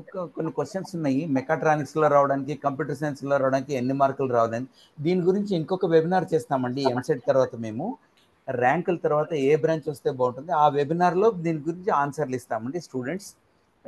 సార్ ఇంకొక పాయింట్ సార్, ఇప్పుడు చాలా మందికి ఏంటంటే, ఇప్పుడు మ్యాథమెటిక్స్ లో మన లాస్ట్ ఫ్యూ ఇయర్స్ లో చూస్తే ఓవరాల్ గా యావరేజ్ స్టూడెంట్స్ ఒక 30 to 45, 50 లోపే అటెంప్ట్ చేయగలుగుతున్నారు విత్ ఇన్ ద టైం. చాలా మంది ఏం ఫీల్ అవుతున్నారంటే, నేను 30 అటెంప్ట్ చేయగలిగాను, నాకేమీ రాదేమో అనే ఒక రకమైన ఆందోళనలో మిగతా సబ్జెక్ట్ మీద నెగ్లెక్ట్ చేస్తున్నారు. సో చాలా మంది అండి ఆ 30 to 40 అటెంప్ట్ చేయగలిగితే that is more than enough ఒక మంచి ర్యాంక్ రావడానికి. టాప్ ర్యాంక్ కాదు కానీ ఒక మంచి ర్యాంక్ రావడానికి. అందుకని సైకలాజికల్ గా వాళ్ళు ఒక కాన్ఫిడెంట్ గా ఉండాలి. అంటే ఒక 30-35 మీరు కరెక్ట్ గా చేయగలిగిన, ఎందుకంటే కంపారిటివ్లీ ఇందాక సార్లందరూ చెప్పినట్టు మ్యాథమెటిక్స్ తో పోలిస్తే ఫిజిక్స్, కెమిస్ట్రీ కొంత ఈజీగా చేశారు. మార్క్స్ స్కోరింగ్ ఇప్పుడు, ఒకప్పుడు ఫిజిక్స్ భయపడేవాళ్ళు, ఇప్పుడు ఫిజిక్స్ స్కోరింగ్ అయిపోయింది రవిశంకర్ గారు చెప్పినట్టు. బట్ తప్పకుండా ఫిజిక్స్, కెమిస్ట్రీలో ఒక 20 మార్క్స్ ఈచ్ సబ్జెక్ట్ లో మినిమం తెచ్చుకోగలుగుతారు. ఆ లెవెల్లో పేపర్స్ ఉంటున్నాయి. సో 40-45 మార్క్స్ అందులో తెచ్చుకుంటే మ్యాథ్స్ లో 30-35 వచ్చినా కూడా బిలో 10,000 ర్యాంక్ రావడానికి ఛాన్స్ ఉంది. కాబట్టి అందరూ అది కాన్ఫిడెన్స్ లూజ్ అవ్వకుండా ఒక 35-40 మార్క్స్ అటెంప్ట్ చేయగలిగినా కూడా it is more than enough rank కోసం. అది అందరూ గుర్తుపెట్టుకోవాలండి. దానికోసం పెద్ద ఎక్స్ట్రాడినరీ కష్టపడక్కర్లేదండి. ఆ చాప్టర్స్ వాళ్ళు ఈజీగా ఫీల్ అయినాయి, ప్రాక్టీస్ మోర్ చేసినవి చూజ్ చేసుకొని సెలెక్టివ్ గా వాటిని ఆన్సర్ చేస్తే ఫస్ట్ అటెంప్ట్ సరిపోతుంది. అది ఫస్ట్ ఇయర్ సిలబస్ కావచ్చు, సెకండ్ ఇయర్ సిలబస్ కావచ్చు, కంఫర్టబుల్ ఉన్నారో డైరెక్ట్ గా ఆ క్వశ్చన్ దగ్గరికి వెళ్ళిపోవటమేనండి వాళ్ళు. మిగతా అన్ని కూడా అటెంప్ట్ చేయక్కర్లా. ముందు సెలెక్టివ్ గా నాకు ప్రాబిలిటీ బాగా వచ్చు, ఆ క్వశ్చన్ ఎక్కడుందో చూసుకొని దాన్ని ఆన్సర్ చేసేయండి. లేకపోతే వెక్టర్ ఆల్జిబ్రా బాగా వచ్చు, వెక్టర్ ఆల్జిబ్రా సెలెక్ట్ చేసుకోవాలి, ఆన్సర్ చేయాలి. స్టాటిస్టిక్స్ ఈజీ టాపిక్, చిన్న టాపిక్ ఈజీగా ఉంటుంది, అది రాసేయచ్చు ముందు. అట్లా వాళ్ళకి బాగా వచ్చిన టాపిక్ క్వశ్చన్ ఎక్కడుందో సెలెక్ట్ చేసుకొని అది ముందు ఆన్సర్ చేసేస్తే తక్కువ టైంలో ఎక్కువ ఆన్సర్ చేయగలుగుతారు, కాన్ఫిడెన్స్ పెరుగుతుంది. అంటే ర్యాండమ్ గా 1, 2, 3 ఆర్డర్ లో రాసుకుంటా వెళ్ళారనుకోండి, అప్పుడు ఏమవుతుందంటే 1 hour లో ఒక 20 క్వశ్చన్స్ కూడా చేయలేరు. అప్పుడు టైము అయిపోతుంది అనే ఒక ప్రెజర్ బిల్డప్ అయిపోయి వచ్చింది కూడా గుర్తురాదు. అందుకని వాళ్ళు గుర్తుపెట్టుకోవాల్సింది టైం మేనేజ్మెంట్ అండి. ఫస్ట్ 1 అవర్లో వీలైనన్ని ఎక్కువ క్వశ్చన్స్ ఆన్సర్ చేయగలిగితే కాన్ఫిడెన్స్ లెవెల్ పెరుగుతుంది. కాబట్టి మీరు ఏ సబ్జెక్టు ఏ క్వశ్చన్ అనేది కాకుండా నంబర్ ఆఫ్ క్వశ్చన్స్ ఎక్కువ చేయగలగాలి ఫస్ట్ 1 అవర్. ఒకవేళ ఒక క్వశ్చన్ అర్థం కాలేదంటే దాన్ని పెండింగ్ లో పెట్టేసి నెక్స్ట్ క్వశ్చన్ కి వెళ్ళిపోవడము. చివర్లో వచ్చి మీరు చెప్పినట్టు అన్ని ఒక బిన్ 3 సబ్జెక్టులు కలిపి కనీసం ఒక 50 క్వశ్చన్ ఆన్సర్ చేయగలిగితే డెఫినెట్లీ బెటర్ అండి. ఇందాక శంకర్రావు గారు చెప్పినట్టు ఏదో బీనో ఏనో ఏదో ఒక ఆప్షన్ పెట్టేసుకుంటే బెటర్. అది బెనిఫిట్ అవుతుంది. ఒక ఆప్షన్ ఫిక్స్ అన్నిటికీ ఒకటే పెట్టాలండి. ప్రాబిలిటీ ప్రకారం ఏంటంటే చాయిస్ 1/4 ఉంటుంది కాబట్టి బెటర్ అవుతుంది. ఇప్పుడు ఏదైతే మనకి రాలేదు అని అనుకున్న క్వశ్చన్ మళ్ళీ దాన్ని పెండింగ్ పెట్టద్దు. అప్పుడే ఏదో పెట్టి రాసేసాడు బయటకు వచ్చేది మంది. అలాగంటారా? ఏదో ఏదో కాన్ఫిడెన్స్ తో బయటకు వస్తాం. లైఫ్ టైమ్ లో ఫస్ట్ టైం చూస్తున్నా ఈ క్వశ్చన్ నేను. ఇంతకుముందు చూడలా. జై వీరాంజనేయ అనడం పెట్టి రావడం బయటకు. అంటే సార్ ప్రాబ్లం ని మళ్ళా రెండోసారి స్టూడెంట్ చదవగలిగితే ఏదో ఒక దాంట్లో చిన్న సూత్రం దొరకొచ్చు వాడికి. అరే ఇందాక మీరు చెప్పినట్టు ఈ ఆప్షన్ ఒక్కటి కట్టుకుంటే చాలా మిగతా దొరికిపోతాయి. అంటే ఫస్ట్ టైం అటెంప్ట్ చేసినప్పుడు వాడికి అంత అవగాహనతో పాటు గ్రాస్ప్ చేయలేకపోయిండొచ్చు. కరెక్ట్. రెండోసారి ఫర్ ఎగ్జాంపుల్ ఏంటంటే which of the following is correct incorrect. మా కెమిస్ట్రీలో చాలా మంది టాప్ కెమిస్ట్రీనే కాదు సార్ బయాలజీలో కూడా చాలా ఈ కరెక్ట్ ఇన్కరెక్ట్ దగ్గర కొంచెము వాళ్ళ మనసు పెట్టి చేయగలిగితే, కొంచెం అటెంటివ్ గా ఉండి చేయగలిగితే ఇలాంటి క్వశ్చన్స్ మీద మనం ఎక్కువ స్కోర్ చేయొచ్చు. ప్రాబ్లం ఫస్ట్ అటెంప్ట్ చదివినప్పుడు ఆన్సర్ వాడికి దొరకపోవచ్చు. రెండోసారి లాస్ట్ లో మళ్ళీ ఇంకొకసారి ఆ ప్రాబ్లం ను చదివితే అయ్యో ఇంత ఈజీగా ఉంది ప్రాబ్లమ్ ఎందుకు వదిలేశానని వాడికి అనిపిస్తుంది. అంటే మీరు చెప్పడం ఏంటంటే ఒకవేళ నాకు ఆన్సర్ తెలుసు ఈ ప్రస్తుతానికి రాదు కదా పోస్ట్ పోన్ చేసుకోవచ్చు. పోస్ట్ పోన్ చేసి మళ్ళీ చదవమంటాను నేను. రాదు అని రూఢిగా తెలిసిన దానికి ఇందాక శ్రీనివాస్ గారు చెప్పినట్లు పెట్టేసి వెళ్ళిపోవడం. ఇంకోటి ఏంటంటే మీరు ఏదంటే అది పెట్టకుండా సార్ అన్నారు కదా లాస్ట్ లో ఈ 8 క్వశ్చన్స్ అన్నిటిని గ్యాదర్ చేసేసి ఇంకా టైం లేదు నేను అయిపోతుంది నా టైం ఇంకా అనుకున్నప్పుడు ఒకే ఆన్సర్ అన్నిటికి పెట్టేసి బయటికి రావడం. ఈ స్టెప్ కరెక్ట్. ఎందుకంటే అక్కడ ఏది పెట్టానో గుర్తు పెట్టుకోవాలి. అందుకంటాను నేను. అప్పటికప్పుడు ఆన్సర్ చేయకుండా 8 క్వశ్చన్స్ వెనక్కి నెట్టేసేసి లాస్ట్ 2 minutes లో వీటన్నిటికి ఒక్కసారి ఆన్సర్ చెప్పి పోరాయదవా అన్నట్టు బయటపడడం. అదే ఓ సామూహిక కార్యక్రమం చేసేసి సామూహిక పెళ్లిళ్ళు అన్నట్టు చేసేసి సామూహిక బి ఆప్షన్ పెట్టేసి వచ్చేయడం బెటర్. అది అది కూడా సార్ పెట్టేటప్పుడు ఇంకోటి కొద్దిగా కాస్త అబ్జర్వేషన్ ఎలా అంటే వాళ్ళు అంతకు ముందు పెట్టిన ఆప్షన్స్ లో ఏది ఎక్కువ వచ్చిందో చూసుకొని పెట్టుకోవడం కాస్త బెటర్ అనుకుంటా. బ్యాంక్ ఎగ్జామ్స్ లో చేస్తాం అది. బ్యాంక్ ఎగ్జామ్స్ సార్ ఒక పాయింట్ చెప్తాను నేను. ఇప్పుడు మెయిన్ గా ఏంటంటే లాస్ట్ ఈ 4-5 days స్టూడెంట్స్ సెల్ ఫోన్ నుంచి కొంచెం దూరంగా ఉంటే బెస్ట్. ఫ్రెండ్స్ తోటి చీటింగ్ చాటింగ్ చేయకుండా. చాలా ముఖ్యమైన పాయింట్. రెండవది ఈ 4-5 days ఎర్లీగా భోజనం చేసి ఈవినింగ్ 7 కల్లా 10 వరకు చదువు నష్టం లేదు, 11 వరకు చదువు. సో మినిమం ఆఫ్ 7 hours వాళ్ళు కనుక స్లీపింగ్ టైం పెట్టుకుంటే ఆటోమేటిక్ గా వాళ్ళకి ఏంటంటే గుడ్ మెమరీ బేస్ డెవలప్ అవుతుంది. రెండవది ఎగ్జామ్ హాల్లో వాళ్ళకి రైట్ టెంపర్మెంట్ ఒకటి వస్తుంది. దాంతో సిల్లీ మిస్టేక్స్ బాగా తగ్గుతాయి. సిల్లీ మిస్టేక్స్ తగ్గితే వాడికి కాన్ఫిడెన్స్ పెరుగుతుంది. ఇవన్నీ ఒక చైన్ పాయింట్స్ అన్నమాట. కంపల్సరీగా స్టూడెంట్ అదొకటి అలవాటు చేసుకుని ఈ 4-5 days. రెండోది ప్రాక్టీస్ చేసిన తర్వాత ఏ మిస్టేక్ పోయింది, ఎందుకు పోయింది, వచ్చిపోయిందా రాకపోయిందా, సిల్లీ మిస్టేక్ కవర్ చేసుకుని నీట్ గా కాన్ఫిడెంట్ గా వెళ్ళి రాసేస్తారు. బయట ఫుడ్ కూడా అలవాటు. ఎగ్జామ్ సెంటర్ అడ్వాన్స్ గా రీచ్ అవ్వడం, ఒక అరగంట ముందు గంట ముందు ఉండడం కూడా చూసుకోవాలి సార్ పిల్లలు. అది వాళ్ళకి చాలా ఇంపార్టెంట్. మర్చిపోద్ది పిల్లలు. ఆ భయం ఉంటుంది వాళ్ళకి. బయాలజీలో అయితే ఎక్కువ not a true statement, not a correct statement ఇస్తాడు సార్. ఆ నాట్ చూడరు పిల్లలు అంతా. ఇంకోటి ఏంటంటే 4 options కంప్లీట్ గా చదవరు వాళ్ళు. కరెక్ట్. ఇందాక మన వన్ ఆఫ్ ది ఎక్స్పర్ట్స్ చెప్పినట్టు 90% కరెక్ట్ ఆన్సర్స్ 4 ఉంటాయి. ఆ 10% లాస్ట్ ఏదో దాన్ని వెతుక్కోవడానికి కొద్దిగా టైం పడుతుంది. క్వశ్చన్ సరిగ్గా చూసుకుంటే ఆటోమేటిక్గా దొరికిపోతుంది. అది నాట్ కరెక్టా, ఇన్కరెక్టా, కరెక్టా, లేకపోతే నాట్ ట్రూనా, ఎలా వాడారు అన్నదాన్ని క్వశ్చన్ చూసుకుంటే తెలిసిపోతుంది. ఒక 5-6 క్వశ్చన్స్ ఉన్నాయి. నాకు ఆర్గానిక్ కెమిస్ట్రీలో కష్టంగా ఉంది, ఫిజిక్స్లో కష్టంగా ఉంది, ఈ చాప్టర్ ఇంటగ్రల్ కాలిక్యులస్ కష్టంగా ఉంది. మేమంతా చెప్పేది ఒకటే, మా ప్యానెల్ మెంబర్స్ కానీ మేము కానీ చెప్పేదంతా ఒకటే, ఈ చివరి నిమిషంలో కష్టమైన దాన్ని పట్టుకొని ఇబ్బంది పడకుండా ఇష్టమైన దాన్ని, బాగా వచ్చిన దాన్ని మాత్రమే బాగా ప్రాక్టీస్ చేయండి. ఎగ్జామ్ హాల్లో ఉన్నప్పుడు ఈ ప్రశ్న నాకు రాదని రూడ్గా మీకు తెలిసినప్పుడు ఆప్షన్ ఏదో ఒకటి బి కానీ, సి కానీ, డి కానీ, ఏ కానీ చూసుకొని పెట్టండి. Most of the times BC ఎక్కువ వస్తుందంటారు, కానీ మేము అదే చెప్పాము. మీ ఇంట్యూషన్ ఏం చెప్తుందో, అంతరాత్మ ఏం చెప్తుందో దాని ప్రకారం ఒక ఆప్షన్ పెట్టేసేయండి. 1000 ర్యాంక్ కన్నా తక్కువ రావాలి, 1000 లోపల ర్యాంక్ రావాలంటే ఎన్ని మార్కులు రావాలి సార్? ఈ క్వశ్చన్ కన్నా ముందు శంకర్రావు గారు, సార్ ఫార్మసీ కోసం ఫిజిక్స్ ప్రిపరేషన్ ఒక ఇంపార్టెంట్ చాప్టర్స్ ఒక 5-6 ఫార్మసీ వాళ్ళు, రవిశంకర్ గారు సార్ ఒక 130 మార్క్స్ నుంచి మనం 110 to 130 రేంజ్ సార్. ఎందుకంటే ఇది కూడా మళ్ళీ మనకి పేపర్ డిఫికల్టీ లెవెల్ ఉంటుంది కాబట్టి ఈ రేంజ్ లో ఉంటే కంఫర్టబుల్ గా మనం ఫార్మసీనే కాదండి, ఈవెన్ ఏజీ బీటెక్ కానీ, అట్లాగే ఫుడ్ టెక్నాలజీ, అట్లాగే యానిమల్ హస్బెండరీ, ఇవన్నీ కూడా మనకి మంచి కోర్సెస్ దీంట్లో. ఈ రేంజ్ లో కనుక తెచ్చుకుంటే వాళ్ళు ఈజీగా వాళ్ళకి కావాల్సిన కోర్స్ తెచ్చుకుంటారండి. దీనికి వాళ్ళు ఎంచుకోవాల్సింది main biology, next chemistry, last physics. ఎందుకంటే ఇక్కడ పేపర్ మినిమం, సబ్జెక్ట్ మినిమం లేదు కాబట్టి వాళ్ళ మెజారిటీ 80 మార్క్స్ కి 70 మినిమం వాళ్ళు బయాలజీ నుంచే తెచ్చుకుంటారు. ఈ రిమైనింగ్ స్కోర్ ని వాళ్ళు 50% ఐదర్ ఫిజిక్స్ ఆర్ మన కెమిస్ట్రీ నుంచి తెచ్చుకుంటే కంఫర్టబుల్ గా వాళ్ళు కోరుకున్నటువంటి కోర్సెస్ లో తెచ్చుకోగలుగుతారు. అంటే ఫోకస్ బేసికలీ బైపీసీ వాళ్ళ కాబట్టి బాటనీ, జువాలజీ నుంచే వీలైనంత పిండుకోవడానికి ట్రై చేయండి. అంతే, బయాలజీ బోనస్ గా చూసుకోండి, కన్ఫ్యూజ్ అవ్వకండి అని చెప్తాను. అంతే. తక్కువ టైంలో ఎక్కువ మార్క్స్ వచ్చేవి బయాలజీలో సార్. తక్కువ టైంలో ఎక్కువ స్కోర్ చేయొచ్చు. 2 ఏళ్ల పాటు అలవాటు 1000 ర్యాంక్ రావాలంటే అండి మార్క్స్ అరౌండ్ 100 to 110 మార్క్స్ అండి. 100 to 110 paper. Last year top ranker, first ranker marks అన్ని ఆల్మోస్ట్ 150 to 155 మధ్యలో వచ్చినాయండి. ఓకే 150 to 155 అట్లా ఉందండి last 2 years. Okay so almost అన్ని క్వశ్చన్స్ ఆన్సర్ చేసామండి. రొటీన్ క్వశ్చన్స్ వచ్చాయి, వాటన్నిటిని కలిపి మనం ఒక పాయింట్ చెప్పండి.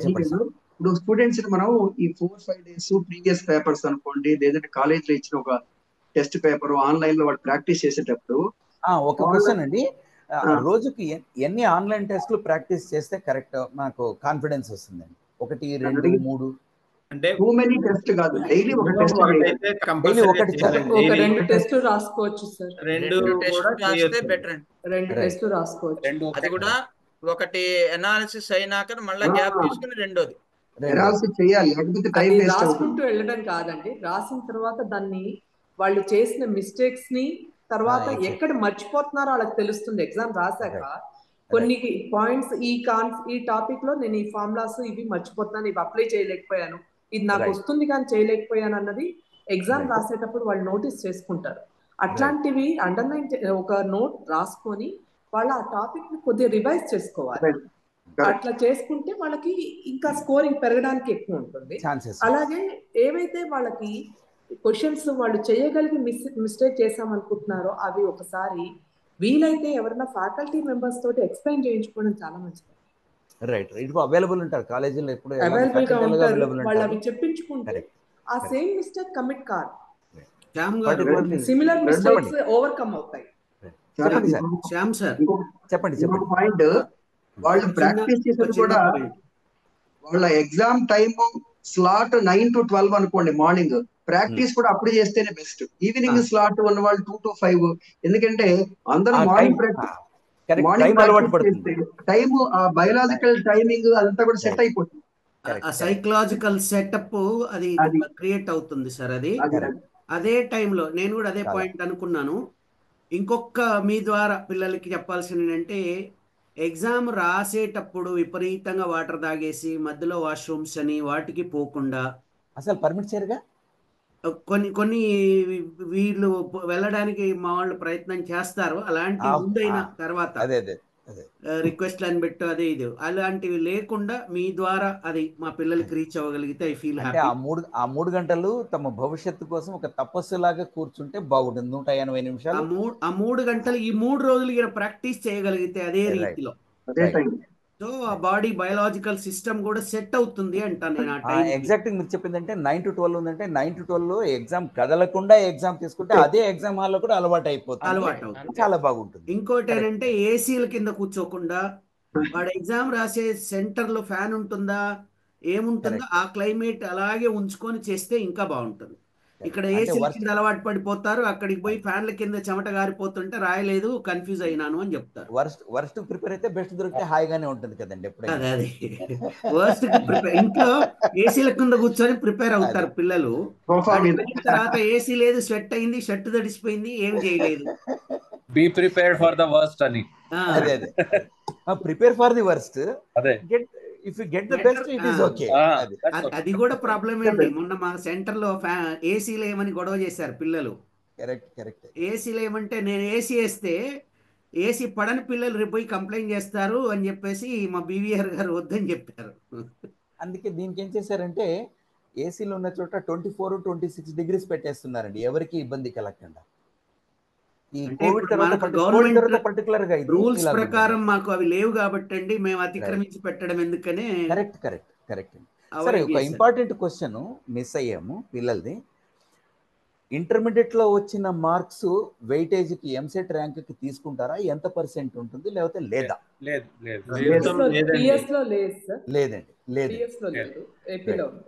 ఏపీలో ఉందా? ఎంత వెయిటేజ్ మేడం దానికి? 25% from intermediate is for AP EAPCET examination.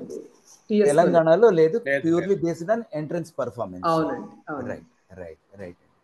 Plus వీళ్ళకి ఐపీలో హైయెస్ట్ మార్క్స్ వస్తే కొన్ని కాలేజెస్ డైరెక్ట్ గా సీట్స్ అలాట్ చేస్తున్నాయి, అవి చూసుకొని అవునండి. అది బి కేటగిరీ సీట్స్ అంటారు అడ్మిషన్ అప్పుడు. ఆ బి కేటగిరీలో ఒక క్రైటీరియా కూడా ఉంది వాళ్ళకి.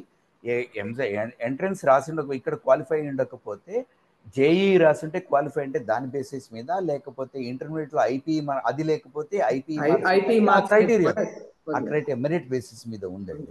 బి కేటగిరీ అంటారు. దాని గురించి ఇంకో వెబినార్ లో మాట్లాడతామండి మనం పిల్లలకి. కేటగిరీస్ ఆఫ్ అడ్మిషన్స్ ఏ ఉంటాయి, ఏ కాలేజీలో ఏ ర్యాంక్ వచ్చింది, కాస్త సూచన ప్రాయంగా చెప్పడానికి ఇంకో వెబినార్ ఉంటుంది, ఫర్దర్ వెబినార్స్ ఉంటాయి. సో మనం క్వశ్చన్స్ అన్ని కవర్ చేసామండి. మన వెబినార్ చివరి కార్యక్రమానికి వచ్చింది. బిఫోర్ వి కంక్లూడ్, పద్మశ్రీ గారి నుంచి మొదలెట్టి ఒక నిమిషం, చివరి నిమిషపు సూచనలు మనం చెప్పిన దాన్ని కన్సైజ్ చేసుకుంటూ ఒకళ్ళ తర్వాత ఒకళ్ళు ప్లీజ్. ఇందాక స్టార్టింగ్ లో చెప్పాను, మళ్ళీ చెప్తున్నాను నేను.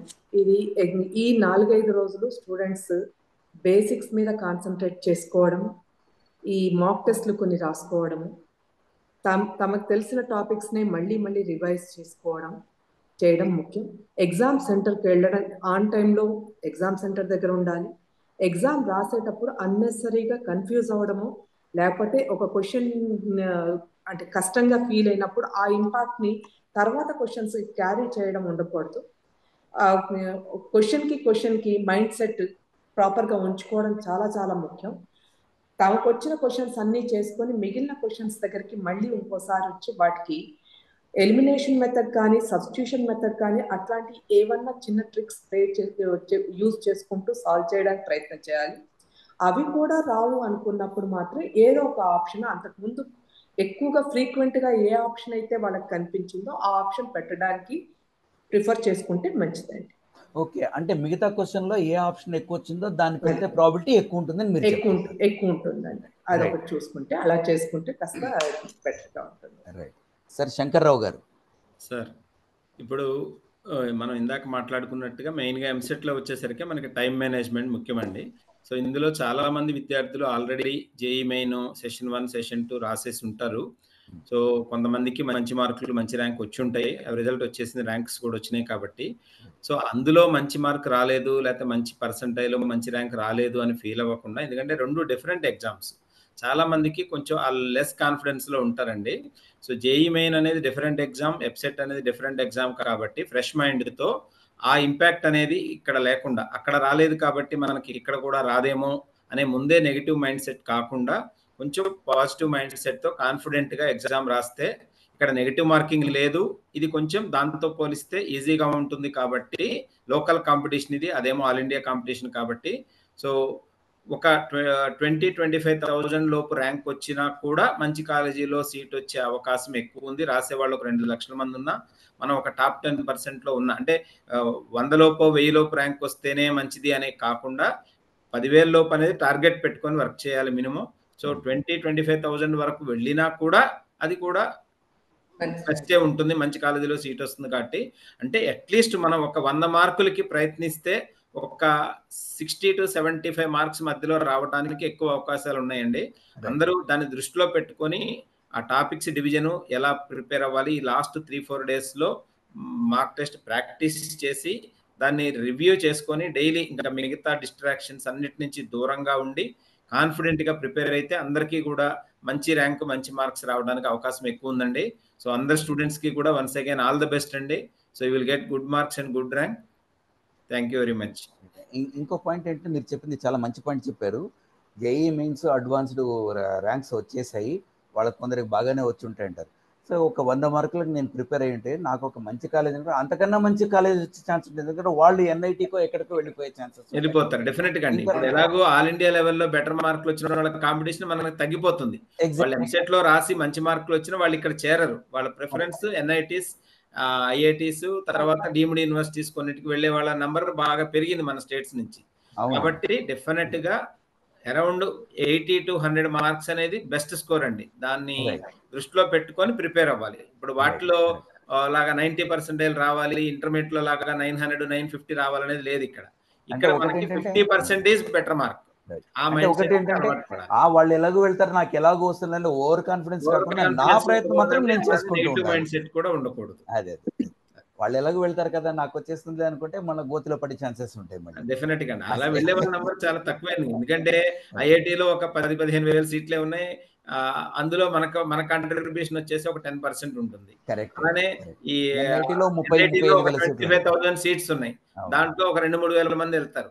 సో కాబట్టి మన రాసే 1,00,000 మందిలో ఒక 5,000 మంది వెళ్ళవచ్చు బయటికి. కాబట్టి మిగతా వాళ్ళ కాంపిటీషన్ ఎలాగ ఉంటుంది తప్పకుండా. కరెక్ట్.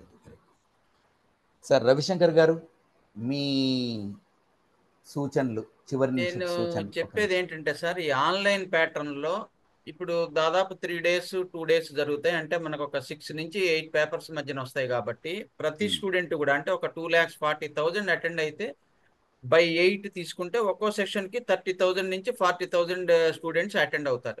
దీంట్లో ప్రతి స్టూడెంట్ ఏమనుకోవాలంటే ఈ సెషన్ లో ఈ మాట జరిగేటువంటి ఎంసెట్ 2025 లో అత్యంత టఫెస్ట్ పేపరు నాకే రావాలి, నా సెషన్ కే రావాలి అనేటువంటి మానసిక సంసిద్ధతకి వాడు ఈ 3 రోజుల్లో రావాలండి. అది చాలా చాలా చాలా మెయిన్. ఆన్లైన్ పరీక్షల్లో ఉన్నటువంటి సపోజ్ 6 ఎగ్జామినేషన్స్ అనుకోండి, అంటే 3 days 3 into 2 6. ఈ 6 లో టఫెస్ట్ పేపర్ నేను రాసిన సెషనే రావాలా. దానివల్ల ఏమవుతుందంటే ముందర 50% గెలిచినట్టు అవుతాడు స్టూడెంట్. ఇందాక శంకర్రావు గారు చెప్పినట్టు నార్మలైజేషన్ తర్వాత కనుక తీసుకుంటే మనం దాంట్లో ఒక 80 మార్క్స్ అంటున్నాం, ఇప్పుడు 80 కాదు 60 కమ్ డౌన్ అవుతుంది మార్కు. 60 మార్క్స్ 180 minutes అంటే ఈచ్ బిట్ 3 minutes మినిమం తీసుకోవచ్చు. ఆ 60 bits ని చూస్ చేసుకోవటం దగ్గర ఇందాక సార్ అన్నట్టుగా మ్యాథమెటిక్స్ లో 30 కాదు 15 తెచ్చుకోవచ్చు. మ్యాథ్స్ లో 1.5 hours స్పెండ్ చేసి బేసిక్ కాన్సెప్ట్స్ పెట్టుకుని if he can score 25 at the most. అట్లాగే కెమిస్ట్రీ బాగా టఫ్ ఉంది, ఒక 15 తెచ్చుకోమనండి.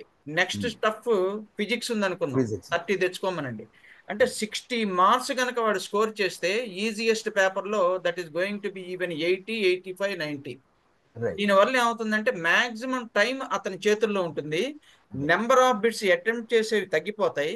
ఏవైతే రాని బిట్లు అప్పుడు దాదాపు 100, 110, ఈవెన్ 120 కూడా ఉంటాయి. ఈ 120 ఆప్షన్స్ కి కనుక ఒకటే ఆప్షన్ కనుక మనం చూస్ చేసి వస్తే వీడికి చాలా బ్రహ్మాండమైనటువంటి ర్యాంక్ వచ్చేటువంటి అవకాశం ఉంది.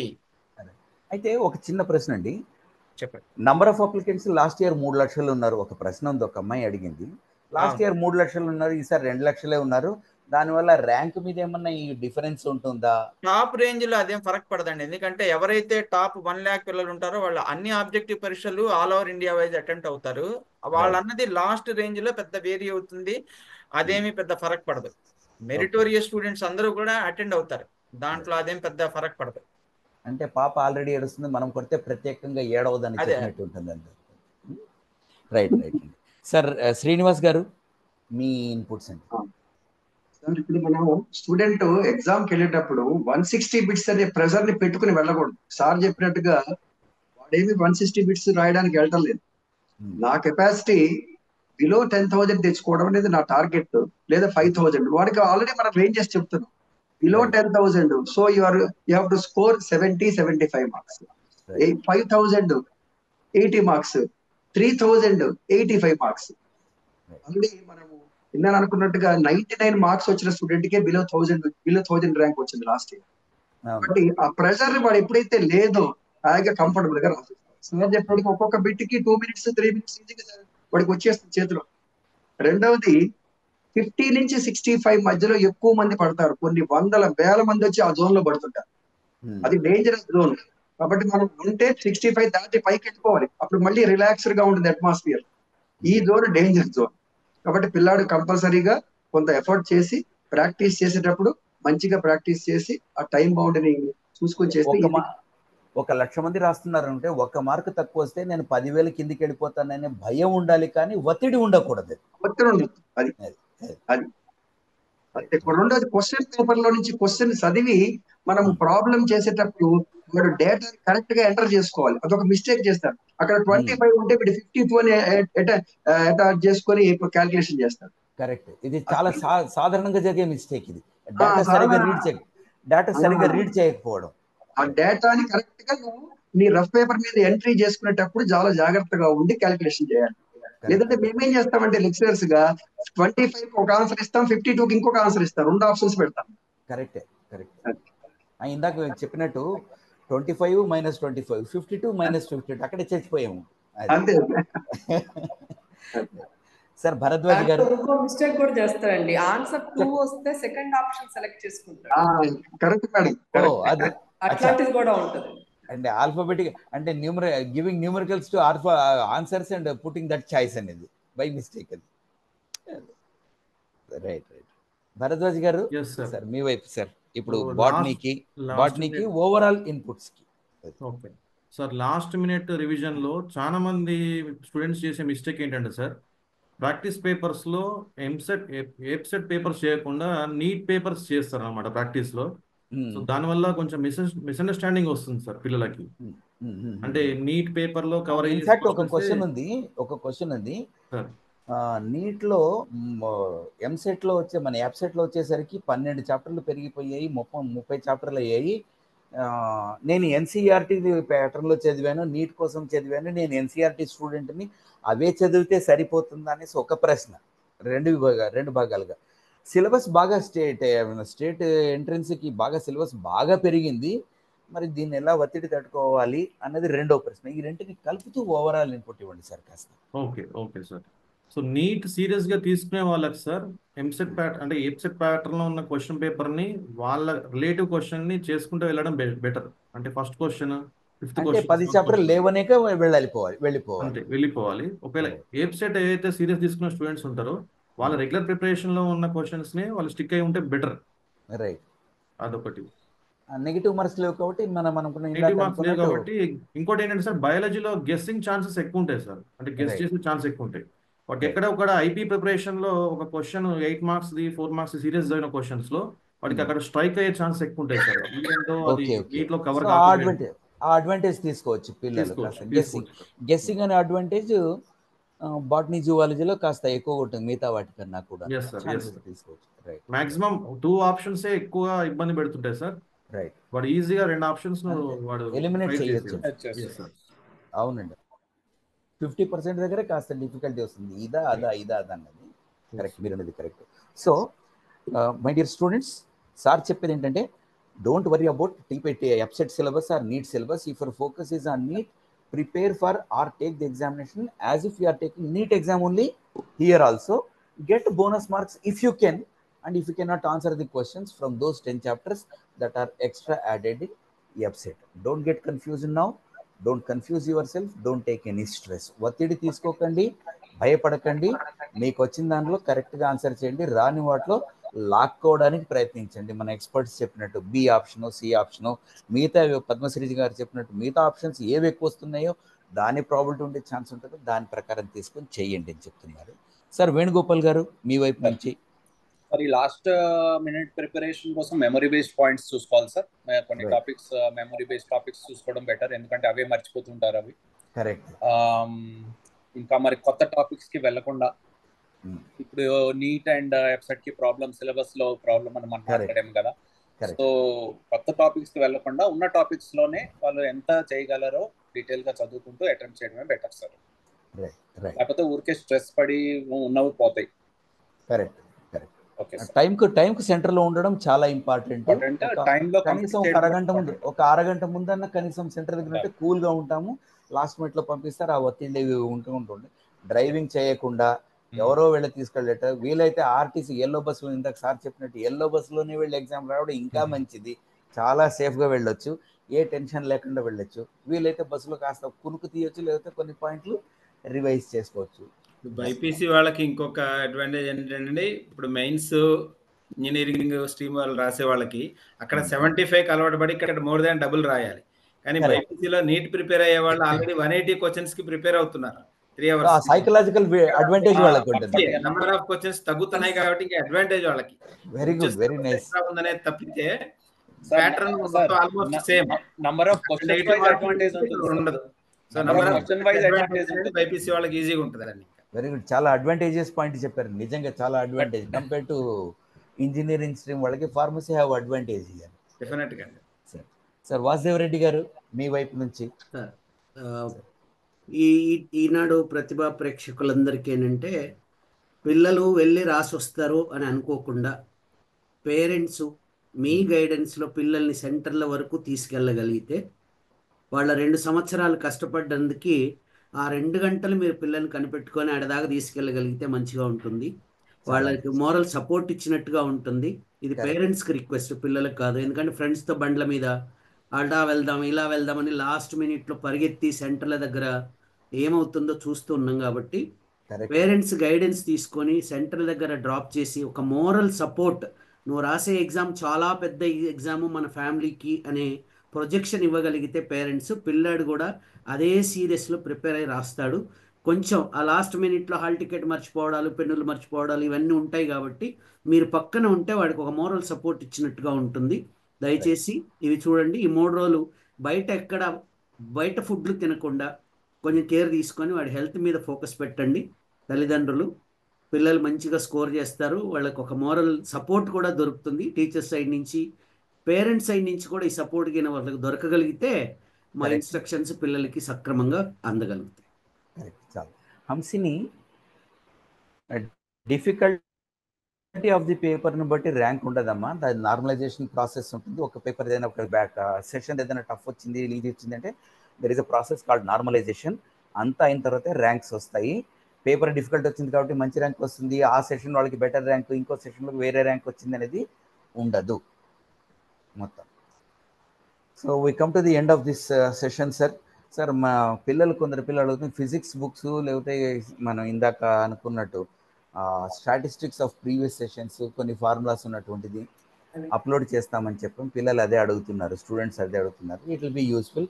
మన ఈనాడు ప్రతిభ వాళ్ళు, శ్రీనివాస్ గారు వాళ్ళు దీని గురించి చూసుకుంటారు. So thank you very much Padmashri garu. Thank you అండి పద్మశ్రీ గారు.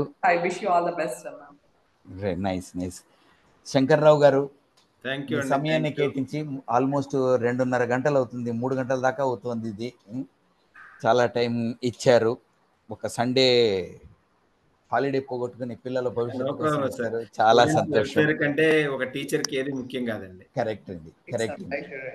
అదే సినిమాలో డైలాగ్ ఉంటుంది, మల్లె పువ్వు ఉంది కాబట్టి మల్లె తీగ అంటారు, మామిడి పండు ఉంది కాబట్టి మామిడి చెట్టు అంటారు. టీచర్లు, నేను చెప్పేదంటే స్టూడెంట్ ఒక కాస్ట్లీ మొబైల్ ఫోన్ లాంటి వాడు, 1,00,000 రూపాయలు కాస్ట్ అవుతాడు. టీచర్ ఫ్రీగా దొరికే సిమ్ లాంటి వాడు. మొబైల్ లేకుండా సిమ్కి సార్థకత లేదు, సిమ్ లేకుండా మొబైల్కి పర్పస్ లేదు. శ్రీనివాస్ గారు మా దగ్గరికి వచ్చి ఈ టైం ఇచ్చినందుకు, భరద్వాజ్ గారు, థ్యాంక్ యూ సార్, వేణుగోపాల్ గారు, వాసుదేవ్ రెడ్డి గారు, చాలా మంచి ఇన్పుట్స్ ఇచ్చారు. పిల్లలకు ఉపయోగమవుతుందని మనం అనుకుంటున్నాము. మనం ఇచ్చినట్టు వీళ్ళు ప్రిపేర్ అయితే చాలా బాగుంటుంది. Definitely they will be useful. ముందు ముందు ఇంకా వెబినార్స్ ఉంటాయి. ఈ ఎంట్రన్స్ ఎగ్జామినేషన్ తర్వాత మళ్ళీ కౌన్సిలింగ్ గురించి ఏ ర్యాంకు, ఏ సీటు, ఏ బ్రాంచ్ బాగుంటుందని కూడా చర్చలు ఉండబోతున్నాయి. వాటి గురించి డిఫరెంట్ వెబినార్స్, డిఫరెంట్ ఎక్స్పర్ట్స్ కూడా వస్తున్నారు. వాళ్ళు ఉంటారు. వాళ్ళందరితో కూడా ఇంకా కొద్దిగా ఇన్ఫర్మేషన్. ఈనాడు సమాజానికి తన వంతు సేవ చేస్తుంది, యువతకు ఉపయోగకరమైన కార్యక్రమాలు చేస్తూ ఉంటుంది. మీరందరూ వచ్చినందుకు ధన్యవాదాలు. ఈ అవకాశం ఇచ్చిన ఈనాడు ప్రతిభ వాళ్ళకి, ప్రత్యేకించి శ్రీనివాస్ గారి టీంకి ధన్యవాదాలు.